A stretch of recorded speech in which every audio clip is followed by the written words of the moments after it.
अस्मद्गुरुभ्यो नमः। श्रीमान् वेङ्कटनाथार्य कवितार्किकेसरी वेदान्ताचार्योऽर्यो मे सन्निधत्तां सदाहृदि गुरुभ्यस्तद्गुरुभ्यश्च नमो वाकमधीमहे वृणीमहे चतुप्राद्यो दम्पती जगतां प्रति रामानुजदयापात्रं ज्ञानवैराग्यभूषणं श्रीमद्वेङ्कटनाथार्यं वन्दे वेदान्तदेशिकं लक्ष्मीनाथसमारम्भां नादयामनमध्यमामस्मदाचार्यपर्यन्तां वन्दे गुरुपरम्परां यो नित्यमच्युतपदाम्बुजयुग्मरुक्मव्यामोहदस्तैतराणि तृणाय मेने अस्मद्गुरोर्भगवतोऽस्य देहिकसिन्धोः रामानुजस्य चरणो शरणं प्रपद्ये। मातापिता युवतयस्तनया विभूतिः सर्वं यदेव नियमेन तन्मयानाम् आद्यस्य नकुलपतेर्बहुलाविरामं श्रीमत्तदङ्ग्रियुगलं प्रणमामूर्धना भूतं सरश्च महदात्मे पट्टनाद श्रीभक्तिसारकुलशेखरयोगिवाहान् भक्तान् त्रिरेणुपरकाले यतीन्द्रमिश्रान् श्रीमत्पराङ्कुशमुनिं प्रणतोऽस्मि नित्यम्। पितामहस्यापि पितामहाय प्राचेतसादेशफलप्रदाय श्रीभाष्यकारोत्तमदेशिकाय श्रीशैलपूर्णाय नमो नमस्तात्। पूजन्तं राम रामेति मधुरं मधुराक्षरमारुह्य कविताशाखां वन्दे वाल्मीकिकोकिलं वाल्मीकेर्मुनिसिंहस्य कवितावनचारिणः शृण्वन् रामकथानादं कोनयाति पराङ्गतिं यः पिबन् सततं रामचरितामृतसागरं मतत्वस्तं मुनिं वन्दे प्राचेतसमकल्मषम्। गोष्पदीकृतवाराशिं मशकीकृतराक्षसं रामायणमहामालारत्नं वन्दे नीलात्मजम्। अञ्जनानन्दनं वीरं जानकीशोकनाशनं कपीशमक्षहन्तारं वन्दे लङ्काभयङ्करं। मनोजवं मारुततुल्यवेगं जितेन्द्रियं बुद्धिमतां वरिष्ठं वातात्मजं वानरयूथमुख्यं श्रीरामदूतं शिरसा नमामि। उल्लङ्घ्य सिन्धोसलिलं सलीलं यशोकवह्निं जनकात्मजायाः आदाय तेनैव तदाह लङ्कां नमामिदं प्राञ्जलिराञ्जनेयम्। आञ्जनेयमधिपाटलाननं काञ्चनाद्रिकमनीयविग्रहं पारिजाततरुमूलवासिनं भावयामि पौमाननन्दनं। यत्र यत्र रघुनाथकीर्तनं तत्र तत्र कृतमस्तकाञ्जलिं बाष्पवारि परिपूर्णलोचनं। मारुतिं नमत राक्षसान्तकं वेदवेद्ये परे पुंसि जाते दशरथात्मजे। वेदप्राचेतसादासीत् साक्षात् रामायणात्मना चरितं रघुनाथस्य शतकोटिप्रविस्तरमेकैकमक्षरं पुंसां महापातकनाशनं। तदुपगतसमाससन्धियोगं सौमधुरोपनतार्थवाक्यबद्धं रघुवरचरितं मुनिप्रणीतं। दशशिरश्चवदं निशामयत्वं श्रीराघवं दशरथात्मजमप्रमेयं। सीतापतिं रघुकुलान्वये रत्नदीपम् आजानुबाहुमरविन्ददलायुधाक्षं रामं निशाचरविनाशकरं नमामि। वैदेहीसहितं सुरद्रुमतले हैमे महामण्डपे मध्ये पुष्पकमासने मणिमये वीरासने सुस्थितम्। अग्रे वाजयति प्रवञ्जनसुते तत्त्वं मुनिभ्यः परं व्याख्यान्तं भरतादिभिः परिवृतं रामं भजे श्यामलम्। आपदामपहर्तारं धातारं सर्वसम्पदां लोकाभिरामं श्रीरामं भूजो भूजो नमाम्यहम्।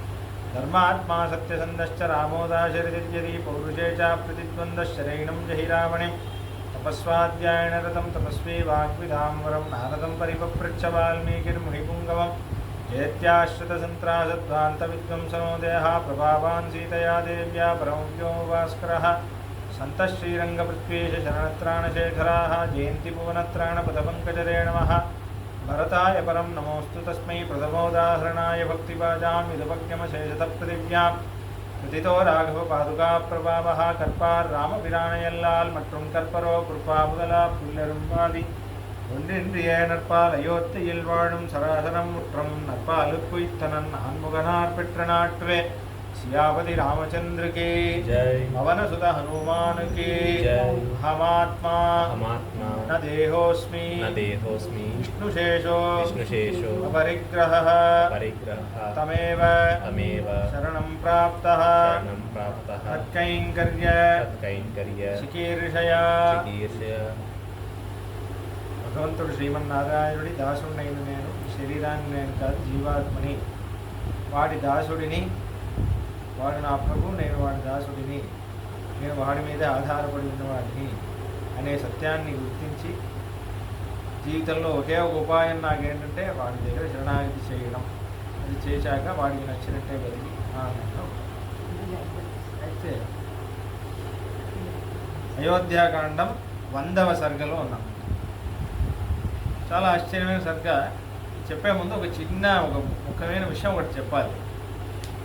అంటే శ్రీమద్ రామాయణంలో 14వ మన సంచిక చెప్పేటప్పుడు మన సిరీస్లో ఉపనయనం గురించి చెప్తూ వస్తున్నప్పుడు అప్పుడు ఆ రోజు శివరాత్రి ఉండింది. ఆ రోజు ఆ ఎపిసోడ్లో ఒక స్వామి విని నాకు చెప్పారు. దాంట్లో ఒక విషయం నేను సరిగ్గా ఎక్స్ప్లెయిన్ చేయలేదు, అది ఒకసారి మళ్ళీ చెప్పేస్తాను. ఏంటంటే ఆంజనేయ స్వామి వారు శివుడి అవతారం అని చెప్పాను.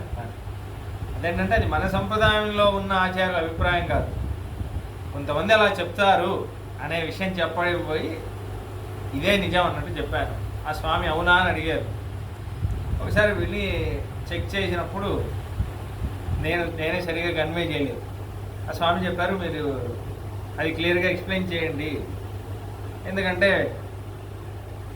తర్వాత 20 ఏళ్ళ తర్వాత ఎవరైనా విని ఆ స్వామి ఇలా చెప్పారు కాబట్టి ఇదే నిజం అని అంటారు ఎవరైనా. మనం సత్యమే చెప్పాలి, పూర్వాచార్యులు వారు చెప్పిందే చెప్పాలి. కాబట్టి ఆంజనేయ స్వామి వారు మన సంప్రదాయంలో ఆయన ఒక గొప్ప ఆచార్యుడు, వేరే సంప్రదాయంలో ఆయన శివుడి అవతారం అంటారు అనడంలో దోషం లేదు, వాళ్ళ అభిప్రాయం అది. మన సంప్రదాయంలో అటువంటి అభిప్రాయం లేదు, అది స్పష్టంగా ఒకసారి చెప్పేసి. అయితే 100వ సర్గ చాలా ఆశ్చర్యమైన సర్గ ఇది. ఈ సర్గని కచ్చిత్ సర్గం అని అంటారు. ఎందుకు అంటే కచ్చిత్ కచ్చిత్ కచ్చిత్ అని ప్రారంభించే ఒక 70 శ్లోకాలు వస్తాయి. చాలా ఆశ్చర్యమైన సర్గ. ఈ సర్గ చూడకుండా ముందుకు వెళ్ళామంటే మనం రామాయణానికి న్యాయం చేసిన వాళ్ళు. ఎందుకంటే ఈ సర్గలో రాజధర్మం అంతా వస్తుంది, ఒక మహారాజా ఎలా ఉండాలి అనే విషయాలన్నీ ఈ సర్గలోనే వస్తుంది, రామాయణంలో వేరెక్కడ రాదు. చాలా ఒక ప్రభుత్వానికి, ఒక రాజాకి, ఒక ఇంట్లో కూడా హెడ్ ఆఫ్ ది ఫ్యామిలీ అని ఇంటి యజమాని ఎవడైతే ఉన్నాడో వాడికి, అలా చాలా ఎవరైతే హెడ్, ఒక సభ కానివ్వండి, ఒక ట్రస్టీ, ఒక కమిటీ, ఒక ఊరు, ఒక సొసైటీ ఏదైనా కానీ దానికి హెడ్ అనే ఒక ఆయన ఉన్నప్పుడు ఆయనకి ఎటువంటి ధర్మాలన్నీ ఉంటాయి అని రాముడు చెప్తాడు. అంటే ఎక్కడ ఆపాం మనం? భరతుడు రాముడిని కలుసుకుంటున్నాడు చిత్రకూటంలో, అక్కడ ఆపాం. అయితే రాముడు చూశాడు, చూడగానే రాముడిని చూసేసి అన్నయ్య అని పడిపోతున్నాడు. మా అన్నయ్యకు పోయి ఇంత కష్టం వచ్చిందే అని చూసి పడిపోతున్నాడు జటాముడి ధరించుకొని. అప్పుడు రాముడు ప్రారంభిస్తున్నాడు, జటిలం చీరవసనం ప్రాంజలిం పతితం భువి దదర్శ రామో దుర్దర్శం యుగాంతే భాస్కరం యథ. జటిలం చీరవసనం, జటాముడి ధరించుకొని, చీరవస్త్ర నారచీర కట్టుకొని, ప్రాంజలిం ఇలా అంజలి కట్టిస్తూ, పతితం భువి భూమి మీద పడిపోయినటువంటి భరతుడిని రాముడు చూసి ఆశ్చర్యపోయి ఏడుస్తున్నాడు అని అంటున్నారు. ఎందుకు అంటే 4 పిల్లల్లో భరతుడే చాలా గారావంగా పెరిగాడు. ఇది చాలా చోట్ల వస్తుంది వాల్మీకి రామాయణంలో. అత్యంత సుఖ సమృద్ధౌ సుకుమారౌ సుపోషితౌ అని వస్తుంది. కథన్ను అపరరాత్రేషు సరయూమవగాహతే అని అరణ్యకాండలో వస్తుంది. లక్ష్మణుడు చెప్తాడు ఇది మాట, రాముడి దగ్గర చెప్తాడు. వాళ్ళందరూ గోదావరిలో స్నానం చేసేటప్పుడు ఈ విషయం అంటాడు, అన్నయ్య మన కుటుంబంలో అందరికంటే గారావంగా పెరిగినవాడు భరతుడు కదా, మనకే గోదావరి నదిలో స్నానం చేయాలంటే ఇంత చలి వేస్తుంది, వాడందరికంటే సుకుమారంగా పెరిగిన వాడే, వాడు పాపం సరయూ నదిలో ఎలా స్నానం చేస్తున్నాడు, పాపం ఎంత కష్టం అనిపిస్తున్నాడు కదా, వాడు అసలే రాజభోగాలన్నీ తిరస్కరించేసి ఎక్కడో ఉంటున్నాడు, ఎన్ని అవమానాలు ఎదుర్కొంటున్నాడు పాపం భరతుడు అని అంటాడు లక్ష్మణుడు. కాబట్టి ఇంకోటి, మన దశరథ మహారాజా కూడా కైకేయి అమ్మతో మాట్లాడినప్పుడు రాముడికి కౌసల్యని రాముడిని వదిలేసి నిన్ను భరతుడిని నెత్తి మీద ఎక్కించుకొని పెట్టుకున్నానే, ఇదేనా నువ్వు చేసింది అంటాడు. కాబట్టి ఇది అక్కడక్కడ వస్తుంది. ఇంకోటి, మన సంప్రదాయంలో భగవద్ విషయం అని ఒక వ్యాఖ్యానం ఉంది, నమ్మాళ్ళవారు తిరువాయుమడికి రాసిన వ్యాఖ్యానం. దాంట్లో ఒక ప్రసంగంలో వస్తుంది, ఒక పాసనంలో దగ్గర వస్తుంది, మన దశరథ మహారాజాకి ఎవరైనా ఏదైనా నెక్లెస్ తెచ్చిస్తే, ఏదైనా పూలహారం తెచ్చిస్తే అది తీసుకెళ్ళి కైకేయికి ఇస్తాడు, ఇది వెళ్ళి భరతుడికి వెయ్యి అని అంటాడు. చిన్న భరతుడు అంటే చాలా ఇష్టం, చాలా సుకుమారంగా పెరిగాడు కదా, కైకేయి కొడుకు కాబట్టి చాలా ఇష్టం. అయితే జటిలం అటువంటి భరతుడు దశరథ మహారాజాకి ఏదైనా వస్తే కూడా భరతుడికి ఇచ్చేటటువంటి భరతుడు జటిలం జటాముడి ధరించుకుంటే, అయ్యో పాపం అందరికంటే సుకుమారంగా పెరిగిన వాడే నా తమ్ముడు, వాడిపోయి జటాముడి ధరించుకుంటున్నాడే అని రాముడు అంటే ఈ వేషంలో ఉన్నాడంటే కొంచెం మనం అంటే మనం ఊహించుకోవచ్చు. సరే, రాముడు చిన్నప్పుడే విశ్వామిత్ర మహర్షితో వెళ్ళాడు అడవికి. భరతుడు అలా చూడటం చాలా ఆశ్చర్యం. జటిలం చీరవసనం, పట్టు వస్త్రాలు తప్ప ఏది కట్టుకోడు. ఇప్పుడు ఇక్కడ రాజభోగమే, మళ్ళీ మామయ్య వాళ్ళ ఇంటికి వెళ్ళి అక్కడ రాజభోగం, యుధాజిత్ వాళ్ళ ఇంట్లో అక్కడ రాజభోగమే. అటువంటి వాడు చీరవసనం. దాని తర్వాత వీళ్ళందరూ కూడా అన్నయ్య అన్నయ్య అంటే నాన్నగారు నాన్నగారు అనే రామలక్ష్మణుడు వీళ్ళందరూ ఇదిగా ఉంటారు. కానీ భరతుడు చాలా గారాభంగా పెరిగాడు. భరతుడు ఒకళ్ళని నమస్కరించి మనం ఇంతవరకు చూడలేదు, కానీ రాముణ్ణి మాత్రం పదే పదే నమస్కరిస్తున్నాడు. ప్రాంజలిం, మంచి మంచి ఆసనంలో తప్ప ఎక్కడా కూర్చోనేటువంటి భరతుడు పతితం భూమి మీద పడిపోతున్నాడు. కాబట్టి ఇవన్నీ చూసి రాముడు ఆశ్చర్యపోయి కథంచిత్ అభివిజ్ఞాయ వివర్ణవదనం కృశం ప్రాతరం భరతం రామ పరిజగ్రాహ పాణినా ఆఘ్రాయ రామస్తమ్మూర్ధిం పరిష్వజ్జరాగమం. ఇలా పడిపోగానే రాముడు ఉరికి పరిజగ్రాహ పాణినా, ఇలా రాముడే లేపుతున్నాడు. పడిపోయిన భరతుడిని లేపి ఆఘ్రాయ రామస్తమ్మూర్ధిం, నుదిటి దగ్గర వాసన చూస్తున్నాడు. ఇది నాన్న చూడాలి అని ఉంది. నాన్న అనేవాడు తన కొడుకుకి కూతురికి ఇక్కడ వాసన చూడాలి. ఎన్నేళ్ళైనా సరే, కొడుక్కే 50 ఏళ్ళు వచ్చినా, కొడుక్కే 60 ఏళ్ళు వస్తే కూడా ఇక్కడ వాసన చూస్తే కొడుక్కి చాలా అది ఆయుర్వర్ధనం అవుతుంది. కాబట్టి జ్యేష్ఠ భ్రాత అన్నయ్య అనేవాడు నాన్నతో సమానం కాబట్టి ఇక్కడ వాసన చూస్తున్నాడు. ఇది ఎంత గొప్ప ధర్మం అంటే హిరణ్యకశిపుడు కూడా చేస్తాడు ప్రహ్లాదుడికి. అంత గొప్ప ధర్మం అది. అంటే రాక్షసులకు కూడా తెలుసు అనే విషయం చెప్తున్నాడు. ఆఘ్రాయ రామ స్తమ్మూర్తి, ఇక్కడ భరతుడి వాసన చూసుకొని భరతుడిని గట్టిగా కౌగలించుకొని అంకే భరతమారోప్య ఒడిలో కూర్చోబెట్టుకొని పృచ్చతర సాదరం.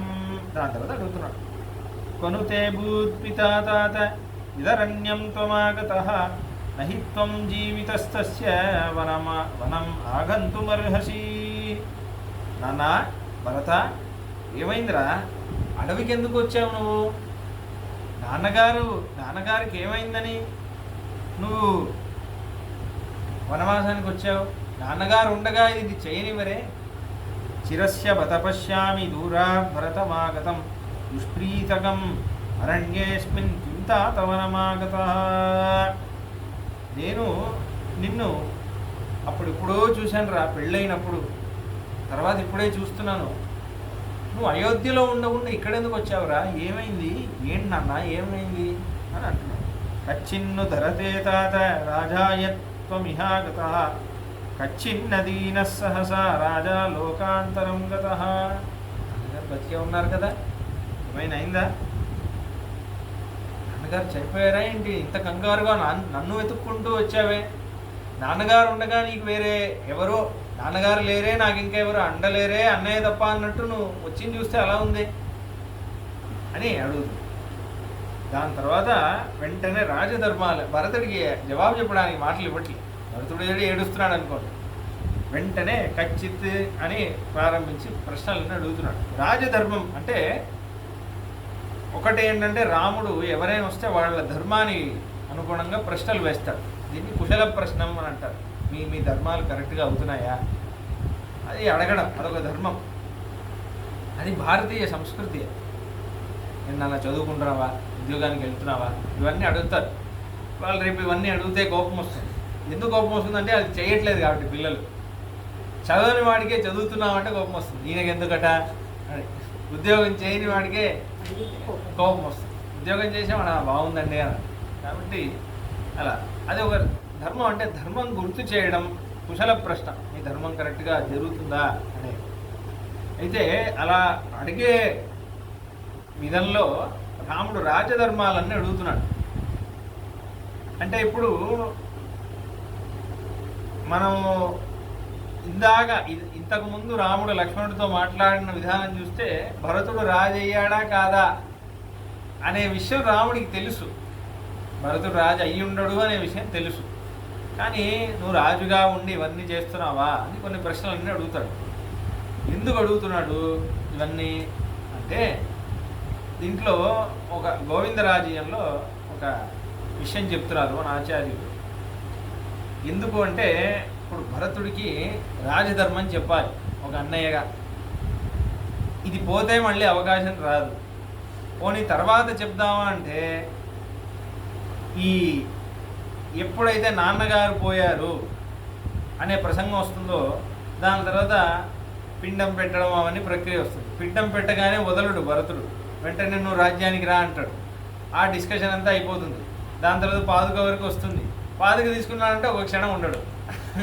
ఇంకా ఉపదేశం చేసే టైం ఉండదు. కాబట్టి చేస్తే ఇప్పుడే చేయాలి కదా.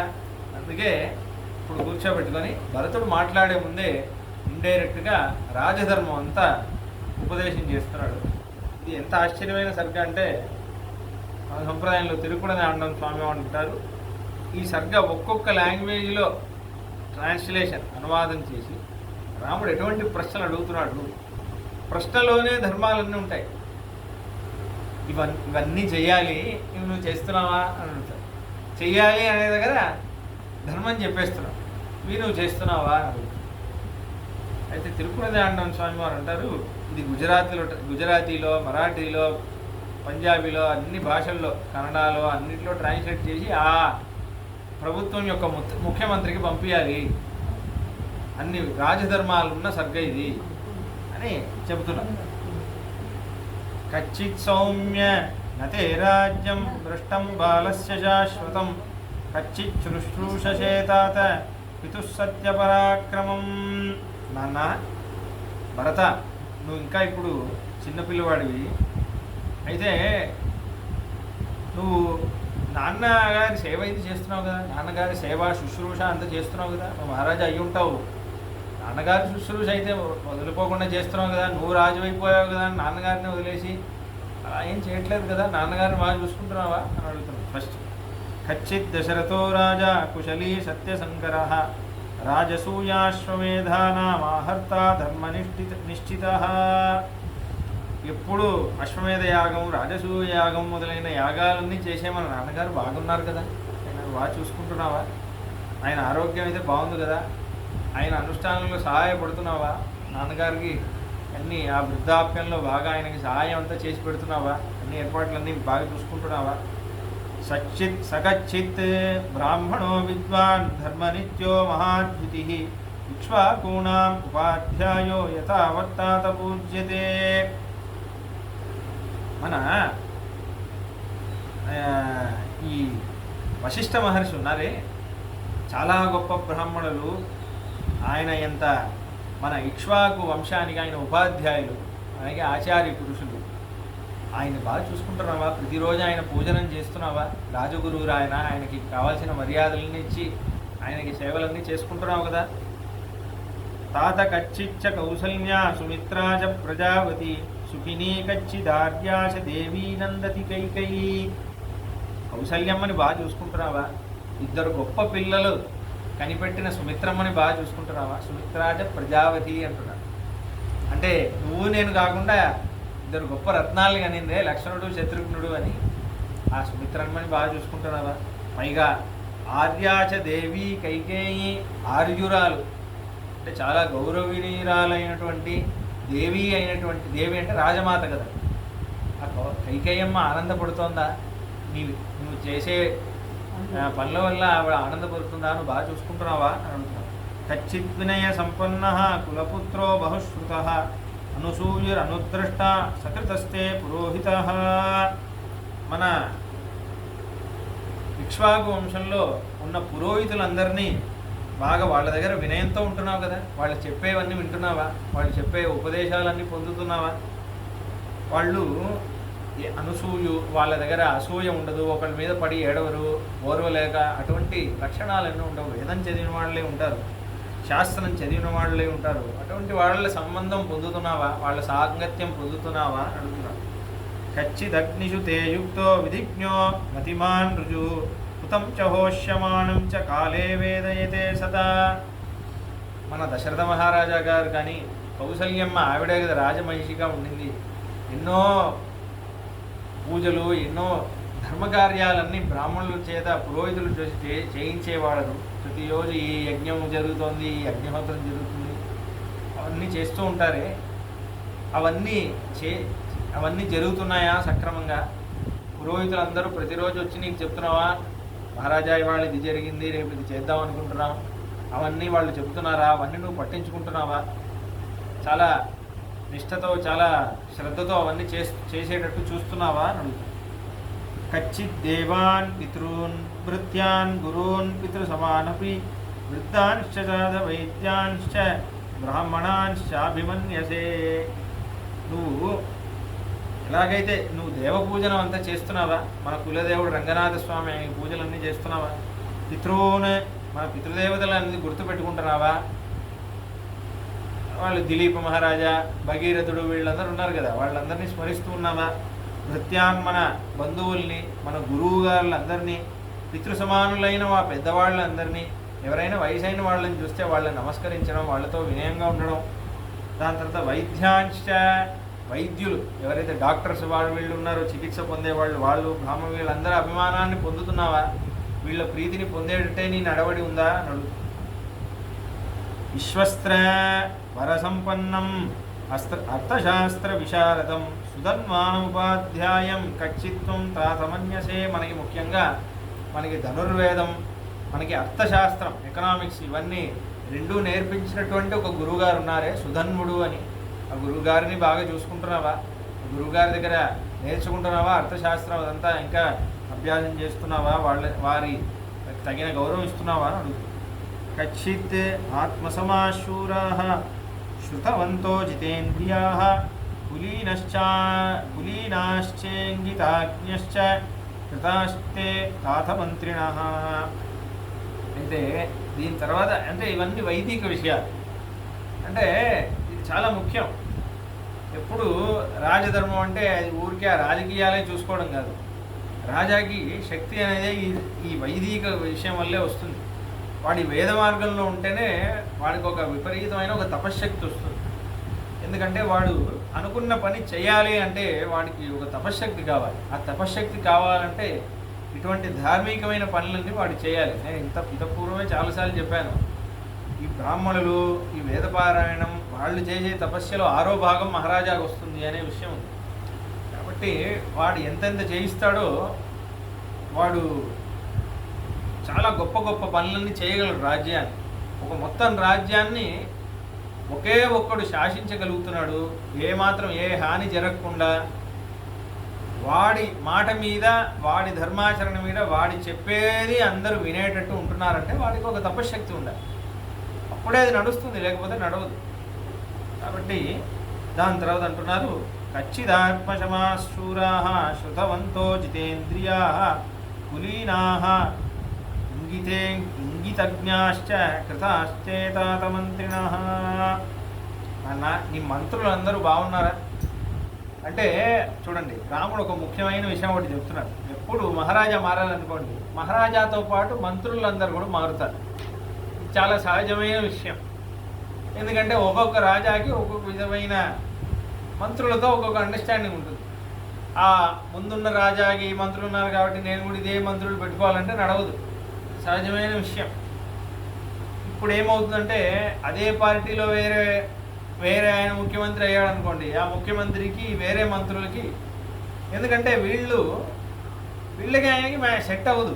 ఎందుకంటే వాళ్ళు మంత్రిగా ఉన్నప్పుడు ఈయన కూడా ఒక మంత్రిగా ఉండుంటాడు, లేకపోతే ఇంకా చిన్నాడిలో ఉండుంటాడు. వీళ్ళు మమ్మల్ని శాసించడమా అనే ప్రశ్న వస్తుంది. అది ఎక్కడైనా వస్తుంది. ఇది రాజకీయమే కాదు, ఏదైనా ఒక పీఠమైనా సరే, ఏదైనా సరే, ఒక దీని తర్వాత ఇంకొక ఆయన వచ్చి అధిరోహించాడంటే ఈ సమస్య వస్తుంది ఊరికి. అప్పుడు ఏం జరుగుతుందంటే ఆయన వాళ్ళకి తగిన మంత్రులనే పెట్టుకుంటాడు. అది చాలా అంటే కొత్త నీరు పోయి పాత నీరు పోయి కొత్త నీరు వస్తుంది. అది ఎక్కడైనా సరే అలానే జరుగుతుంది. దాన్ని పెద్ద సమస్య చేసి ఈయన మాకు కావాల్సిన గౌరవం ఇవ్వలేదు అలా ఇలా చేసి దాన్ని చాలా గొడవలన్నీ పోకూడదు. అది అర్థం చేసుకోవాలి. కొత్త ఆయన వచ్చాడంటే మన ప్రవృత్తి ఆయనకు నచ్చితే ఉంటాం, లేకపోతే పర్వాలేదు అనే ఒక ఇది రావాలి. అయితే అదే రాముడు అంటున్నాడు, భరత నీ మంత్రులందరూ బాగున్నారా, నీ మంత్రులందరూ ఎటువంటి మంత్రులను ఎంపిక చేసుకున్నావు, ఆ మంత్రులందరూ శూరుల, వాళ్ళు కూడా యుద్ధం చేయగలిగిన వాళ్ళే ఉండాలి. శృతవంతో, వాళ్ళు ధర్మశాస్త్రం అన్ని విన్నవాళ్ళేనా, తెలుసుకున్న వాళ్ళేనా. జితేంద్రియ, ఇంద్రియం పట్ల, వాళ్ళ ఇంద్రియాల పట్ల వాళ్ళకి ఒక కంట్రోల్ ఉందా. నువ్వు చెప్పేది వినకుండా చెవు ఎక్కడో వినడం, కళ్ళు ఎక్కడో చూడడం, ఇంకా ఇంద్రియం మీద, వాళ్ళ ఇంద్రియాల మీద వాళ్ళకి, వాళ్ళ మనసు మీద వాళ్ళకి అధీనత్వం, వాళ్ళకి కంట్రోల్ లేకపోతే ఈ ఏంటి దొంగతనం చేయడం, డబ్బులు కొట్టేయడం, ఇటువంటివన్నీ చేస్తారు. అటువంటి వాళ్ళు కాకుండా జితేంద్రియుల్నే నువ్వు ఎంపిక చేసుకున్నావు కదా. కులీనహ, మంచి పూర్వ వంశంలోనే మంచి, వాళ్ళ ఏ వంశంలో మంచి మంచి గొప్ప గొప్ప ధార్మికమైన మంత్రులు వచ్చారో అక్కడి నుంచి వచ్చిన వంశస్థులైన ఆ మంత్రులందరూ. దాని తర్వాత ఇంగితజ్ఞాశ్చ, నీవు సైగలతో చెబితేనే పట్టుకునేటటువంటి పరిపక్వత ఉన్నవాళ్ళేనా.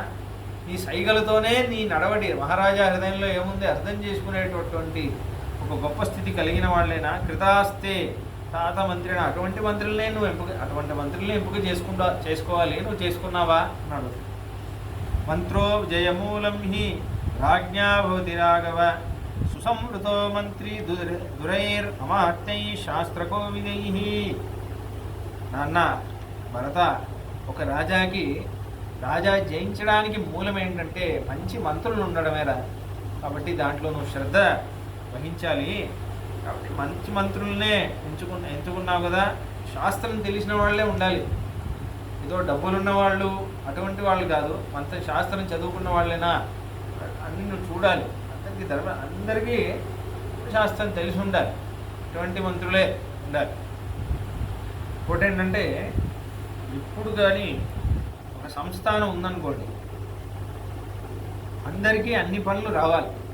ఒక ఇల్లు అయినా సరే, ఈ ఫలానా వ్యక్తి లేడు కాబట్టి ఆ పని అక్కడే ఆగిపోతుంది అన్నట్టు ఉండకూడదు. వీళ్ళు ఆ పని చేయగలగాలి, ఈయన ఈ పని చేయగలగాలి, ఆ పని చేయగల, అలా ఉండాలి. మంచి సంస్థానం అంటే అలానే ఉంటుంది. System should take care of it self. ఒక పర్సన్ నడిపించకూడదు సిస్టమ్. పర్సన్ వల్ల సిస్టమ్ నడవకూడదు. సిస్టమ్ తనంటే రానే నడవాలంటే ఇటువంటి ఒక వ్యవస్థ ఉండాలి. అందరికీ అన్ని పనులు రావాలి. ఇంట్లో కూడా అంతే. భార్య జ్వరం వచ్చింది కదా అని వంటలు ఆగిపోవడం, ఇంట్లో పనులన్నీ ఆగిపోయిందంటే అది మంచి ఇల్లు కాదని అర్థం.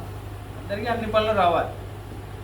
అలానే ఒక క్యాబినెట్ కూడా అలానే ఉండాలి. ఈ మినిస్టర్కి ఆ పదవి ఇస్తే అది కూడా ఆయన సరిగ్గా చేయాలి, ఆయనకి ఈ పదవి ఇస్తే ఇది కూడా ఆయన సరిగ్గా చేయాలి. నాకు అదే వస్తుంది. అటువంటి మంత్రుల్ని మనం ఎంపిక చేసుకోవాలి. దాని తర్వాత కచ్చిన్ నిద్రావశం నైషి కచ్చిత్ కాలే విబుధ్యసే కచ్చిచ్చాపరరాత్రేషు చింతయనైపుణం. నువ్వు పొద్దున రాజకార్యం కదా అని రాజాకి సుఖభోగాలు ఎక్కువైపోతాయి. ఆ సుఖభోగాల్లో పడిపోయి ఆలస్యంగా అయితే లేవట్లేదు కదా. టైంకి లేస్తున్నావా, పొద్దున తెల్లవారుజాములు లేచి అనుష్ఠానం అంతా చేస్తున్నావా. దాని తర్వాత కచ్చిత్ కాలే విబుధ్యసే. దాని తర్వాత కచ్చిచ్చాపరరాత్రేషు,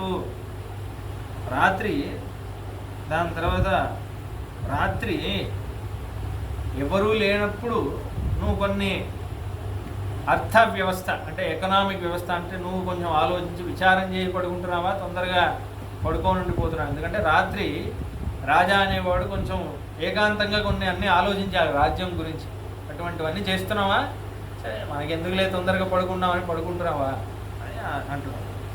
కచ్చిన్ మంత్రయసేనైక కచ్చిన్న బహుభిస్సహ కచ్చిత్తే మంత్రితో మంత్రో రాష్ట్రం న పరిధావతి. నువ్వు మంత్రి అని ఎందుకంటారంటే, మంత్రం అంటే సీక్రెట్ అని అర్థం. ఏదైనా కాన్ఫిడెన్షియల్ విషయం ఎవరితో డిస్కస్ చేయాలి, అందుకే మంత్రి అని అంటారు. మంత్రి అంటే ఎవరు రాజ్యానికి సంబంధించిన కాన్ఫిడెన్షియల్, రాజాకి చాలా కాన్ఫిడెన్షియల్ విషయం డిస్కస్ చేయగలిగే వాళ్ళే మంత్రులు. కాబట్టి అంటున్నారు కచ్చిన్ మంత్రయసే. అందుకే ఈ మీటింగ్స్ అన్నిటినీ మంత్రాలోచనం అని అంటారు సంస్కృతం. మంత్రాలోచనం అంటే కాన్ఫిడెన్షియల్ మీటింగ్ అని అర్థం. కాబట్టి కచ్చిన్ మంత్రయసేనైక కచ్చిన్న బహుభిస్సహ. నువ్వు ఒక్కడివే కాన్ఫిడెన్షియల్ విషయాలను ఒక్కడివే ఆలోచిస్తున్నావా, అలా ఉండకూడదు. ఒక్కడివే అన్నీ ఆలోచించి ఎవరికీ చెప్పకుండా అలా కూడా ఉండకూడదు. అందుకని ఎక్కువ మందికి కూడా చెప్పకూడదు. అందరికీ కాన్ఫిడెన్షియల్ విషయాలను లీక్ చేయకూడదు. ఎవరెవరు ఏ మంత్రులతో చెప్తున్నావో ఎలా చెబితే వేరే వాళ్ళకి ఆ విషయం తెలియకుండా, వేరే రాష్ట్రం వాళ్ళకి, రాజ్యం వాళ్ళకి ఉంటారు కదా, ఎక్కడ చూసినా స్పైస్ వాళ్ళు వీళ్ళు ఉంటారు కదా, ఇన్ఫార్మర్ అది ఇది, అట్లాంటి వాళ్ళకి, ఏజెంట్స్ వాళ్ళకి వీళ్ళకి విషయం తెలియకుండా ఎవరికి చెబితే రాజ్యం సురక్షితంగా ఉంటుందో అటువంటి వాళ్ళనే నీ దగ్గర పెట్టుకున్నావు కదా, అటువంటి మంత్రులనే పెట్టుకున్నావు కదా. చాలా చాలా ముఖ్యం చూడండి. ఎందుకంటే అన్నీ జరుగుతున్నాయి కదా. ఆ సినిమా కూడా ఒకటి వచ్చింది కదా ఈ మధ్య, ఈ ఏజెంట్ స్పై గురించి. అలానే ఎక్కడ చూసినా ఇదే ఇన్ఫర్మేషన్ లీక్ అయిపోతుంది. ఆ కంట్రీలో ఏం జరుగుతుందో మనకి తెలియాలి, అటువంటిదండి. కాబట్టి చాలా మంచి ఇదంటే ఇది చాలా సెక్యూర్గా మా ఇన్ఫర్మేషన్ బయట వెళ్ళకూడదు.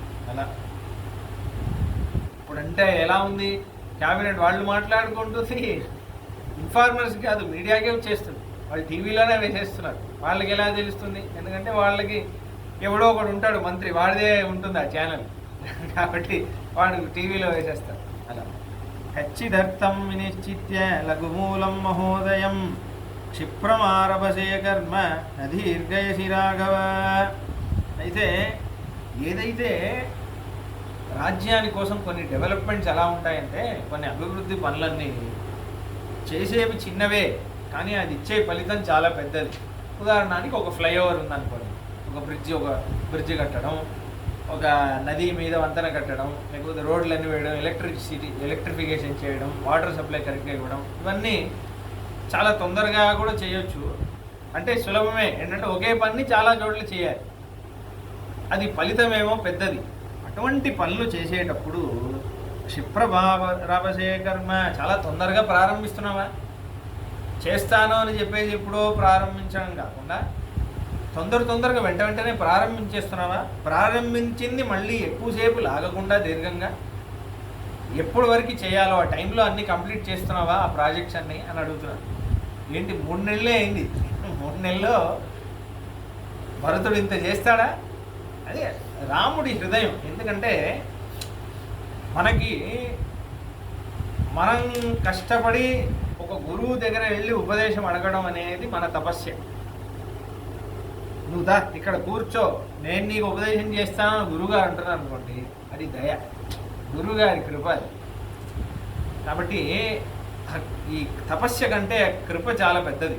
ఎందుకంటే తపస్య మనం ఎంత అడిగినా ఒకసారి దొరకదు, కానీ గురువుగారు ఆయనకే మన మీద దయ కలుగుతుంది, ఈ పాపం వీడిని ఉద్ధరించాలి అని ఆయనే ఉపదేశం చేస్తున్నాడు. కాబట్టి ఇప్పుడు సమయం కాదు, సందర్భం కాదని రాముడికి కూడా తెలుసు, కానీ తమ్ముడికి ఉపదేశం చేయాలి, దీని తర్వాత మళ్ళీ అవకాశం రాదు అని రాముడు ఇవన్నీ చెబుతున్నాడు. కచ్చిన్ను సుకృతాన్యేవ కృతరూపాని వా పునః విదుస్తే సర్వకార్యాణి న కర్తవ్యాని పార్థివాః. అయితే ఎవరైతే నీ దగ్గర ఉంటున్నారో వాళ్ళు ఈ వేరే నువ్వు చేసే పనులన్నీ వేరే రాజ్యాలకైతే తెలియట్లేవు కదా, చాలా జాగ్రత్తగా ఉంటున్నావా? ఎవరెవరు రాజతంత్రాలన్నీ బయట చెబుతున్నారు, అటువంటి వాళ్ళను చూస్తున్నావా?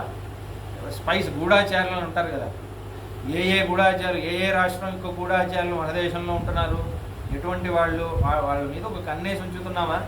ఎందుకంటే ఎవరెవరో మన దేశంలో వచ్చి పనిచేస్తూ ఉంటారు, ఎక్కడి నుంచో వచ్చి నేను ఈ దేశంలో బతకడానికి వచ్చాను అని ఇటువంటివన్నీ పనులన్నీ అక్కడక్కడ ఆ దేశానికి వెళ్తుంటారు, వాళ్ళ మీద ఒక కన్నేసి ఉంచావా? ఎందుకంటే రాజతంత్రం అంతా బయట తెలియకుంటున్నా, అవన్నీ నువ్వు చూసుకుంటున్నావా? కచ్చిన్న తర్కైర్యుక్త్యావా ఏ చాపి అపరికీర్తితాః త్వయా వా తవ వామాత్యైర్బుధ్యతే తాతమంత్రితం. నువ్వు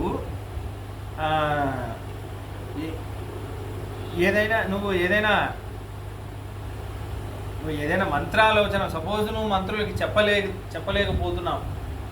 చెప్పలేకపోయేటప్పుడు మంత్రులు వాళ్ళే ఓహో మహారాజా మనకి సూచకంగా ఇలా చెప్తున్నారు. ఒక్కొక్కసారి అన్నీ బహిర్గతంగా చెప్పలేం, సమయం సందర్భం ఏదో మీకేదో చెప్పాలనుకుంటున్నాను అప్పుడు ఏదో వస్తుంది. మహాభారతంలో ఇలా ఒక ప్రసంగం వస్తుంది, ఏదో ఒక భవనంలో ఒక పెద్ద ప్యాలెస్లో పాండవుల్ని చంపేద్దాం అనుకుంటాడు దుర్యోధనుడు. అప్పుడు మన విదురుడే సూచకంగా చెప్తాడు, కుశల ప్రశ్న అడిగినట్టు అడిగి దాంట్లో రహస్యం చెప్పేస్తాడు, దుర్యోధనుడు చంపబోతున్నాడు అని. అంటే ఆ ప్యాలెస్లో వెళ్ళాక వాళ్ళని ఫైర్ యాక్సిడెంట్ మొత్తం ప్యాలెస్ని నిప్పంటించేసి చంపేద్దాం అనుకుంటే అప్పుడు విదురుడు చాలా సూచకంగా చెప్తాడు. అది వచ్చినప్పుడు ప్రసంగం వచ్చినప్పుడు చెప్తాను, చాలా అందంగా ఉంటుంది. ఆ కుశల ప్రశ్నలోనే మార్గం చెప్పేస్తాడు. ఇక్కడ ఒక సొరంగం ఉంది, ఈ సొరంగం నుంచి ఇలా వెళ్తే బతుకుతావు అలా చెప్తాడు. కాబట్టి అలా సూచకంగా నువ్వు చెబితే నీ మంత్రులను పట్టుకు తగిన వాళ్ళే ఉన్నారా, వాళ్ళే తర్కంతో లాజిక్తో ఆలోచించి ఓహో మహారాజా ఇలా చెప్తున్నారు అనమాట, అటువంటి గొప్ప మంత్రులనే పెట్టుకున్నావా అని అడుగుతున్నారు. లేకపోతే నాకు సీట్ ఇవ్వు, నేను నీకు ₹1,00,00,000 ఇస్తాను, ఇటువంటి కాలే కదా వీళ్ళంతా మంత్రులు అవుతున్నారు. కచ్చిత్ సహస్రైర్మూర్ఖానాం ఏకమిచ్చసి పండితం పండితోష్యర్థ కృచ్చేసు కుర్జాన్ నిశ్రేయసం మహత్. నువ్వు 1000 మూర్ఖులు నీ దగ్గర పెట్టుకునే బదులు ఒక్క మేధావిని పెట్టుకుంటున్నావా? 1000 మూర్ఖులున్నా నిన్ను వాళ్ళు కాపాడరు కదా. నీకు ఆపద వచ్చినప్పుడు దాని బదులు ఒకే ఒక బుద్ధిమంతుడు నీతో ఉన్నాడంటే వాడు నీకు ఆపదలో రక్షిస్తాడరా. అటువంటి వాళ్ళే నీ చుట్టూ పెట్టుకున్నావా, లేకపోతే మూర్ఖులందరినీ పెట్టుకొని వాళ్లతో నడిపిస్తున్నావా అని అంటున్నారు.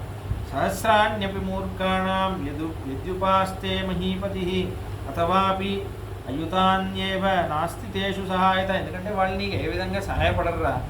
వాళ్ళని నువ్వు ఏదైనా అంటే వాళ్ళ కోపం వస్తుంది. మూర్ఖులు కదా, మొండె వాళ్ళు, చెబితే కోపం వస్తుంది, ఊరికే ఇది అలుగుతారు. వాళ్ళ మాట నువ్వు వినాల్సి వస్తుంది, వాళ్ళ కంట్రోల్లో నువ్వు ఉండేటట్టు అయిపోతుంది. కాబట్టి అటువంటి వాళ్ళని దగ్గర పెట్టుకోకుండా